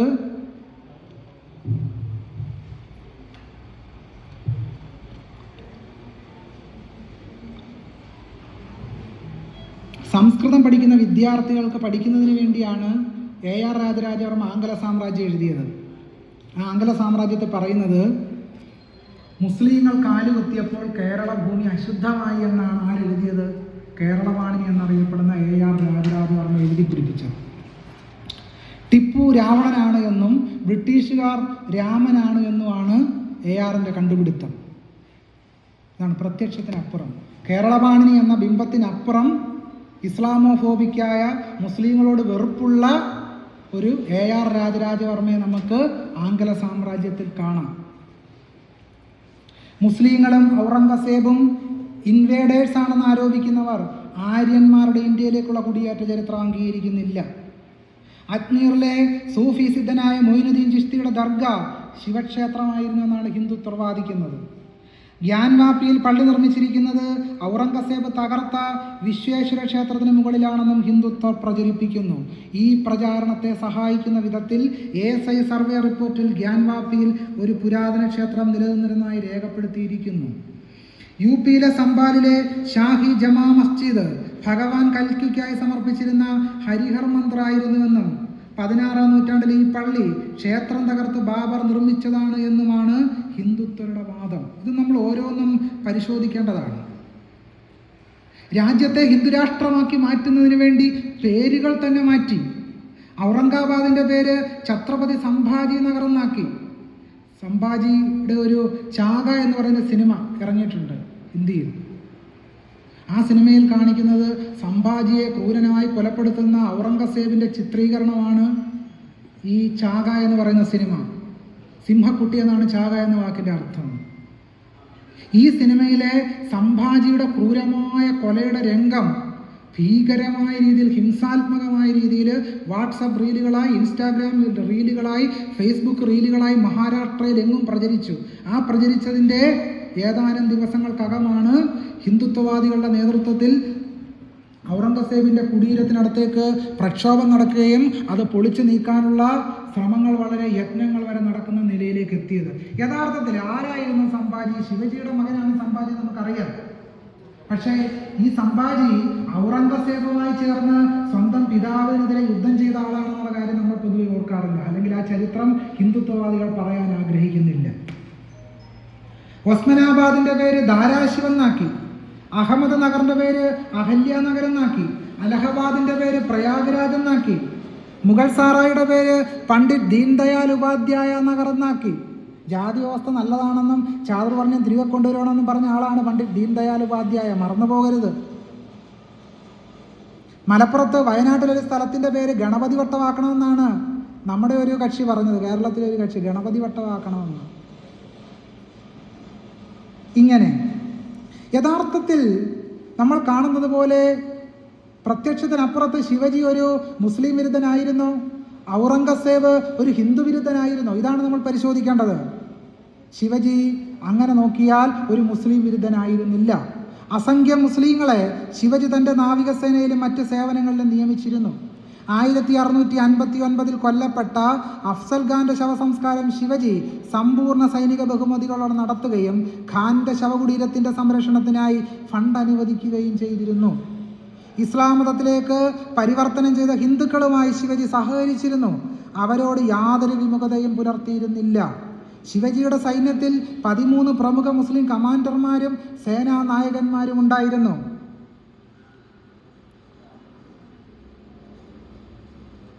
ഇന്ത്യയുടെ ഒരു ചരിത്രം തന്നെ മതനിരപേക്ഷമായൊരു ചരിത്രമായിരുന്നു എന്ന് ഇതുമായി ബന്ധപ്പെട്ട കാര്യങ്ങൾ പരിശോധിച്ച് നമുക്കറിയാം. മൊയ്നുദ്ദീൻ ചിശ്തിയുടെ അജ്മീർ ദർഗയും ഔറംഗാബാദിലെ ഷാഫ് ഷെരീഫ് ദർഗയും ഷിർദി സായിയുടെ മന്ദിരവും ഹിന്ദുക്കൾക്കും മുസ്ലിങ്ങൾക്കും ഒരേപോലെയുള്ള പുണ്യസ്ഥലമാണ്. ഗുജറാത്തിലെ കച്ചിലെ ജാട്ടുകൾ ദുർഗാരാധകരായ മുസ്ലിങ്ങളാണ്. ഗുജറാത്തിലെ തന്നെ പിറാനയിൽ ഇമാം ഷാ ബാബ മസ്ജിദ് സംരക്ഷിക്കുന്നത് പട്ടേൽമാരാണ്. രാജസ്ഥാനിലെ ഗോഗോമോർഹി ക്ഷേത്രത്തിന് മുമ്പിൽ കല്ലിൽ എഴുതി കൊത്തിവെച്ചിരിക്കുന്നത് അള്ളാഹുവിന് സ്തുതി എന്നാണ്. ഇങ്ങനെ എത്രയോ ഉദാഹരണങ്ങൾ. ഔറംഗസേബ് തന്നെ അഹമ്മദാബാദിലെ ജഗന്നാഥ ക്ഷേത്രത്തിൽ എത്രയോ ഗ്രാമങ്ങൾ സമർപ്പിച്ചിട്ടുണ്ട്. അത് പക്ഷേ പൊതുവെ പറയില്ല. യോഗി ഭരിക്കുന്ന മുഖ്യമന്ത്രി, ഉത്തർപ്രദേശ് ഭരിക്കുന്ന മുഖ്യമന്ത്രി യോഗി ആദിത്യനാഥിൻ്റെ നാഥ് പരിവന്ത് മഠത്തിന് ഒരുപാട് ധനം, ഭൂസ്വത്ത് ഔറംഗസേബ് സംഭാവനയായി നൽകിയിരുന്നു. ശിവജിയെ ഹിന്ദുരാഷ്ട്രത്തിൻ്റെ വക്താവായിട്ടാണല്ലോ സ്ഥാപിക്കുന്നത്. യഥാർത്ഥത്തിൽ ശിവജിയെ ബ്രാഹ്മണർ അംഗീകരിക്കുകയുണ്ടായിരുന്നില്ല. ശിവജി ഒരു ബ്രാഹ്മണ ഭക്തനായിരുന്നില്ല. ശിവജി എതിർക്കുന്നതിന് വേണ്ടി ചില ബ്രാഹ്മണർ ഒരു യജ്ഞം തന്നെ സംഘടിപ്പിച്ചു. ചാതുർവർണ്ണ വ്യവസ്ഥയനുസരിച്ച് ഒരു ക്ഷത്രിയന് മാത്രമേ രാജാവാകാൻ കഴിയുകയുള്ളൂ എന്ന വാദമാണ് യഥാർത്ഥത്തിൽ അന്നത്തെ ബ്രാഹ്മണർ, മഹാരാഷ്ട്ര ബ്രാഹ്മണർ എടുത്ത നിലപാട്. ഇത്തരം ഒരുപാട് കാര്യങ്ങൾ പരിശോധിച്ചാൽ നമുക്കറിയാൻ കഴിയും. അപ്പോൾ യഥാർത്ഥത്തിൽ ഞാൻ പറയാൻ ശ്രമിച്ചത്, കേരളത്തിൻ്റെ സാമൂഹ്യ ചരിത്രം പരിശോധിച്ചാൽ, ഇന്ത്യയുടെ സമകാലിക സാഹചര്യം പരിശോധിച്ചാൽ പ്രത്യക്ഷത്തിനപ്പുറം ചില കാര്യങ്ങളുണ്ട്. അതിലൊന്ന്, ജാതിഹിംസകളെ മറച്ചു പിടിച്ചുകൊണ്ട് പുരോഗമനാത്മകമായ എടുക്കുന്നു എന്ന് തോന്നിപ്പിച്ചുകൊണ്ട് ജാതിഹിംസകളെ നമ്മൾ ആന്തരികമായി സ്വാംശീകരിച്ച് പുരോഗമനകാരികളായി നമ്മൾ വേഷം കെട്ടിയാടുന്നു. രണ്ടാമതൊരിടത്ത് ചരിത്ര സാഹചര്യങ്ങളെ മറച്ചു വെച്ചുകൊണ്ട് ഹിന്ദുക്കൾക്കും മുസ്ലിങ്ങൾക്കും ഇടയിൽ, മനുഷ്യർക്കിടയിൽ വിദ്വേഷവും വെറുപ്പും പുലർത്തുന്ന രീതിയിലുള്ള ഹിംസാത്മകമായ വളച്ചു കെട്ടിയ കുടിലമായ ചരിത്ര പ്രചാരണങ്ങൾ നമ്മുടെ സമൂഹത്തിൽ നടന്നുകൊണ്ടിരിക്കുന്നു. ഈ സാഹചര്യത്തിലാണ് ചരിത്രത്തെ കൂടുതൽ ആഴത്തിൽ പരിശോധിക്കുവാനുള്ള ഒരു സാഹചര്യം സൃഷ്ടിക്കേണ്ടത്. ഫ്രെഡറിക് ജെയിംസൺ സൂചിപ്പിച്ചതുപോലെ ആപത്തിൻ്റെ നിമിഷത്തിൽ എത്തിപ്പിടിക്കേണ്ടതാണ് ചരിത്രം എന്നുള്ള വാക്യം നമുക്ക് ഫ്രെഡറിക് ജെയിംസണും ബെനഡിക്ട് ആൻഡേഴ്സണും ഒക്കെ പറഞ്ഞ ചരിത്രത്തെ സംബന്ധിച്ച സൂക്ഷ്മ വിശകലന സമ്പ്രദായങ്ങളെ നമുക്ക് ഏറ്റെടുക്കേണ്ടി വരും. എന്താണ് ഇതിന് പരിഹാരം? ഈ പ്രത്യക്ഷത്തിനപ്പുറം ആന്തരികമായി ജാതിഹിംസകൾ നമ്മുടെ സമൂഹത്തിൽ വേരുപിടിക്കുമ്പോൾ ഹിന്ദുത്വ രാഷ്ട്രം എല്ലാ തരത്തിലുള്ള ഹിംസാത്മകതകൾ കൊണ്ടും നമ്മുടെ സർവകലാശാലകളെ, നമ്മുടെ സ്ഥാപനങ്ങളെ, കോടതികളെ, ലൈബ്രറികളെ എന്ന് വേണ്ട എല്ലാ സ്ഥാപനങ്ങളെയും തെരഞ്ഞെടുപ്പ് കമ്മീഷനെ പോലെ ഹിംസാത്മകമായി കീഴടക്കുമ്പോൾ എന്താണ് നമ്മുടെ മുമ്പിലുള്ള പരിഹാരം? ആ പരിഹാരം എന്ന് പറയുന്നത് ഈ ജാതിയുടെ സാംസ്കാരിക രാഷ്ട്രീയത്തെ ആഴത്തിൽ തിരിച്ചറിഞ്ഞുകൊണ്ട് അതിനെതിരെ പ്രതികരണം ശക്തമാക്കുക എന്നുള്ളതാണ്. രാഷ്ട്രീയമായി ഹിന്ദുത്വത്തെ പരാജയപ്പെടുത്താൻ നമുക്ക് കഴിഞ്ഞേക്കാം, പക്ഷേ സാംസ്കാരികമായി സമ്പൂർണമായി ഹിന്ദുത്വ ബ്രാഹ്മണ്യത്തെ പരാജയപ്പെടുത്തിയില്ലെങ്കിൽ അത് വീണ്ടും പല രൂപത്തിൽ നമ്മുടെ മുമ്പിലേക്ക് വരാം. പ്രത്യക്ഷത്തിൽ സാംസ്കാരിക ഹിന്ദുത്വം പരാജയപ്പെട്ടാലും രാഷ്ട്രീയമായി സാംസ്കാരിക ഹിന്ദുത്വം നമ്മുടെ മണ്ണിൽ വേരോടിയിട്ടുണ്ട്. അതുകൊണ്ട് അതിൻ്റെ കട തന്നെ പിടിച്ചു പറിച്ച് ദൂരേക്ക് കളയുക എന്നുള്ളതാണ് നമ്മുടെ അടിയന്തരമായ കർത്തവ്യം. ആ അടിയന്തരമായ കർത്തവ്യം സാധിക്കുന്നതിന് വേണ്ടി നമ്മുടെ മുമ്പിൽ 3 വഴികളാണുള്ളത്. അതിലൊന്ന്, ഭരണഘടന മുന്നോട്ട് വെക്കുന്ന സ്വാതന്ത്ര്യം, സമത്വം, സാഹോദര്യം എന്ന് പറയുന്ന 3 പ്രധാനപ്പെട്ട ആശയങ്ങളെ ഉയർത്തിപ്പിടിച്ചുകൊണ്ട് ഹിന്ദുത്വവാദികൾക്കെതിരായ സാംസ്കാരിക സമരം ശക്തമാക്കുക എന്നുള്ളതാണ് പുരോഗമന കലാസാഹിത്യ സംഘം അടിയന്തരമായി ഏറ്റെടുക്കേണ്ട കർത്തവ്യമെന്നാണ് ഞാൻ വിചാരിക്കുന്നത്. രണ്ടാമത് നമ്മൾ ഏറ്റെടുക്കേണ്ടതായിട്ട് എനിക്ക് തോന്നുന്നത്, നാരായണ ഗുരുസ്വാമികളെ, പൊയ്കയിൽ അപ്പച്ചനെ, ഡോക്ടർ ബി ആർ അംബേദ്കറെ, മഹാത്മാ ഭൂലെ, മഹാത്മാ അയ്യങ്കാളിയെ പോലെയുള്ള മഹത്തായ സമരനായകർ നമുക്കായി മുന്നോട്ട് വെച്ച, നമുക്കായി പങ്കുവെച്ച, ജീവിതം കൊണ്ടൊഴിഞ്ഞു വെച്ച സമരജീവിതത്തെ, സമരസന്ദർഭങ്ങളെ, ചരിത്ര ജീവിതത്തെ ഹിന്ദുത്വത്തിനെതിരായ സമരമാർഗത്തിൽ ജ്വലിക്കുന്ന തേജസ്സായി അവതരിപ്പിക്കുകയും ജ്വലിക്കുന്ന പതാകയായി അത്തരം ജീവിത സമരങ്ങളെ ഉയർത്തിപ്പിടിക്കുക എന്നുള്ളതാണ് നമുക്ക് ചെയ്യേണ്ട ഏറ്റവും പ്രധാനപ്പെട്ട കാര്യം. ഈ 2 വഴികളിലൂടെ മുന്നോട്ട് പോയാൽ നമുക്ക് ഹിന്ദുത്വത്തെ പരാജയപ്പെടുത്താൻ കഴിയും. എത്രമാത്രം ഹിംസാത്മകമായിട്ടാണെങ്കിലും ആ ഹിംസാത്മകമായ ജാതി ബ്രാഹ്മണ്യത്തെയും ജാതി രാഷ്ട്രീയത്തെയും അതിൻ്റെ പേരിൽ, അതിൻ്റെ അടിസ്ഥാനത്തിൽ ഉയർന്നു വികസിച്ച് നിൽക്കുന്ന വർഗീയതയെ പരാജയപ്പെടുത്താൻ കഴിയണമെങ്കിൽ സാഹോദര്യത്തെ നമ്മുടെ ജനാധിപത്യ മൂല്യത്തിൻ്റെ അടിസ്ഥാന ഭാവമായി വികസിപ്പിക്കാൻ കഴിയണം. ഭരണഘടനാ ധാർമ്മികതയെപ്പറ്റി ഡോക്ടർ ബി ആർ അംബേദ്കർ പറയുന്നത്, ഭരണഘടനാ ധാർമ്മികത എന്നാൽ സ്വാതന്ത്ര്യം, സമത്വം, സാഹോദര്യം എന്ന് പറയുന്ന അടിസ്ഥാനപരമായ മൂല്യങ്ങളെ നമ്മുടെ ജീവിത മൂല്യമായി പരിവർത്തിപ്പിക്കുക എന്നുള്ളതാണ്. അങ്ങനെ ജീവിത മൂല്യമായി പരിവർത്തിപ്പിക്കുമ്പോൾ മാത്രമേ നമുക്ക് ഹിന്ദുത്വത്തെ പരാജയപ്പെടുത്താൻ കഴിയൂ. അതുകൊണ്ട് സാഹോദര്യത്തെ നമ്മുടെ ജീവിത മൂല്യമായി ഏറ്റെടുത്ത് ആത്മഭാവമായി വികസിപ്പിക്കാൻ ഇത്തരം സെമിനാറുകൾക്ക് കഴിയട്ടെ. അത് ഈ സെമിനാറുകളിൽ മാത്രം അവസാനിക്കാതെ നമ്മുടെ വീട്ടകങ്ങളിലേക്ക് ഈ ആശയങ്ങൾ വികസിക്കട്ടെ. നമ്മുടെ കവലകളിലേക്ക്, കുടുംബങ്ങളിലേക്ക്, നമ്മൾ പോകുന്ന എല്ലായിടങ്ങളിലേക്കും സാഹോദര്യത്തിൻ്റെ, ഗുരുസ്വാമികൾ പറഞ്ഞതുപോലെ സോദരത്വേന വാഴുന്ന മാതൃകാസ്ഥാനം സൃഷ്ടിക്കുന്നതിലൂടെ മാത്രമേ നാം നേരിടുന്ന പ്രതിസന്ധികളെ നമുക്ക് തടയിടാൻ കഴിയൂ എന്ന് മാത്രം പറഞ്ഞുകൊണ്ട് എൻ്റെ എളിയ വാക്കുകൾ ഉപസംഹരിക്കുന്നു. ഇത്തരമൊരു പരിപാടിയിലേക്ക് എന്നെ ക്ഷണിച്ച പുകാസയുടെ ഭാരവാഹികളോട്, പ്രത്യേകിച്ച് ബിച്ചു ടീച്ചറോട് ഹൃദയത്തിൻ്റെ ഭാഷയിലുള്ള നന്ദിയും കടപ്പാടുമൊക്കെ രേഖപ്പെടുത്തുന്നു. ഒരു പ്രത്യേക കാര്യം പറഞ്ഞുകൊണ്ട് ഞാൻ എൻ്റെ സംഭാഷണം അവസാനിപ്പിക്കാം. ബിച്ചു ടീച്ചറുമായിട്ട് ഞാൻ ഡിഗ്രി മുതൽ ടീച്ചർ ഡയറക്ടറായിരുന്ന തുറവൂർ സംസ്കൃത സർവകലാശാലയുടെ പ്രാദേശിക കേന്ദ്രത്തിലാണ് പഠിച്ചത്. അന്നു മുതൽ തന്നെ എൻ്റെ വായനയെ, എഴുത്ത് ജീവിതത്തെ അഗാധമായി സ്വാധീനിച്ച ഒരാളാണ് ബിച്ചു ടീച്ചർ. ഇപ്പോഴും ഒരു വിദ്യാർത്ഥി എന്ന നിലയിൽ എന്നെ കൈപിടിക്കാൻ, കടന്നു പോകുന്ന പ്രയാസങ്ങളിൽ കൂടെ ഉണ്ടാവാൻ ഒക്കെ ടീച്ചർ എപ്പോഴും ശ്രമിച്ചിരുന്നു. ആ ആത്മബന്ധം ഇപ്പോഴും തുടരുകയാണ്. എന്നെ ഒരുപാട് അധ്യാപകരെന്നെ പഠിപ്പിച്ചിട്ടുണ്ട്. പക്ഷേ പല അധ്യാപകരും ജീവിതത്തിൽ എവിടെയൊക്കെ വെച്ച് നമുക്ക് കൊഴിഞ്ഞു പോകും. പക്ഷേ നമ്മളോടൊപ്പം സഞ്ചരിക്കുന്ന അധ്യാപകർ വളരെ ചുരുക്കമാണ്.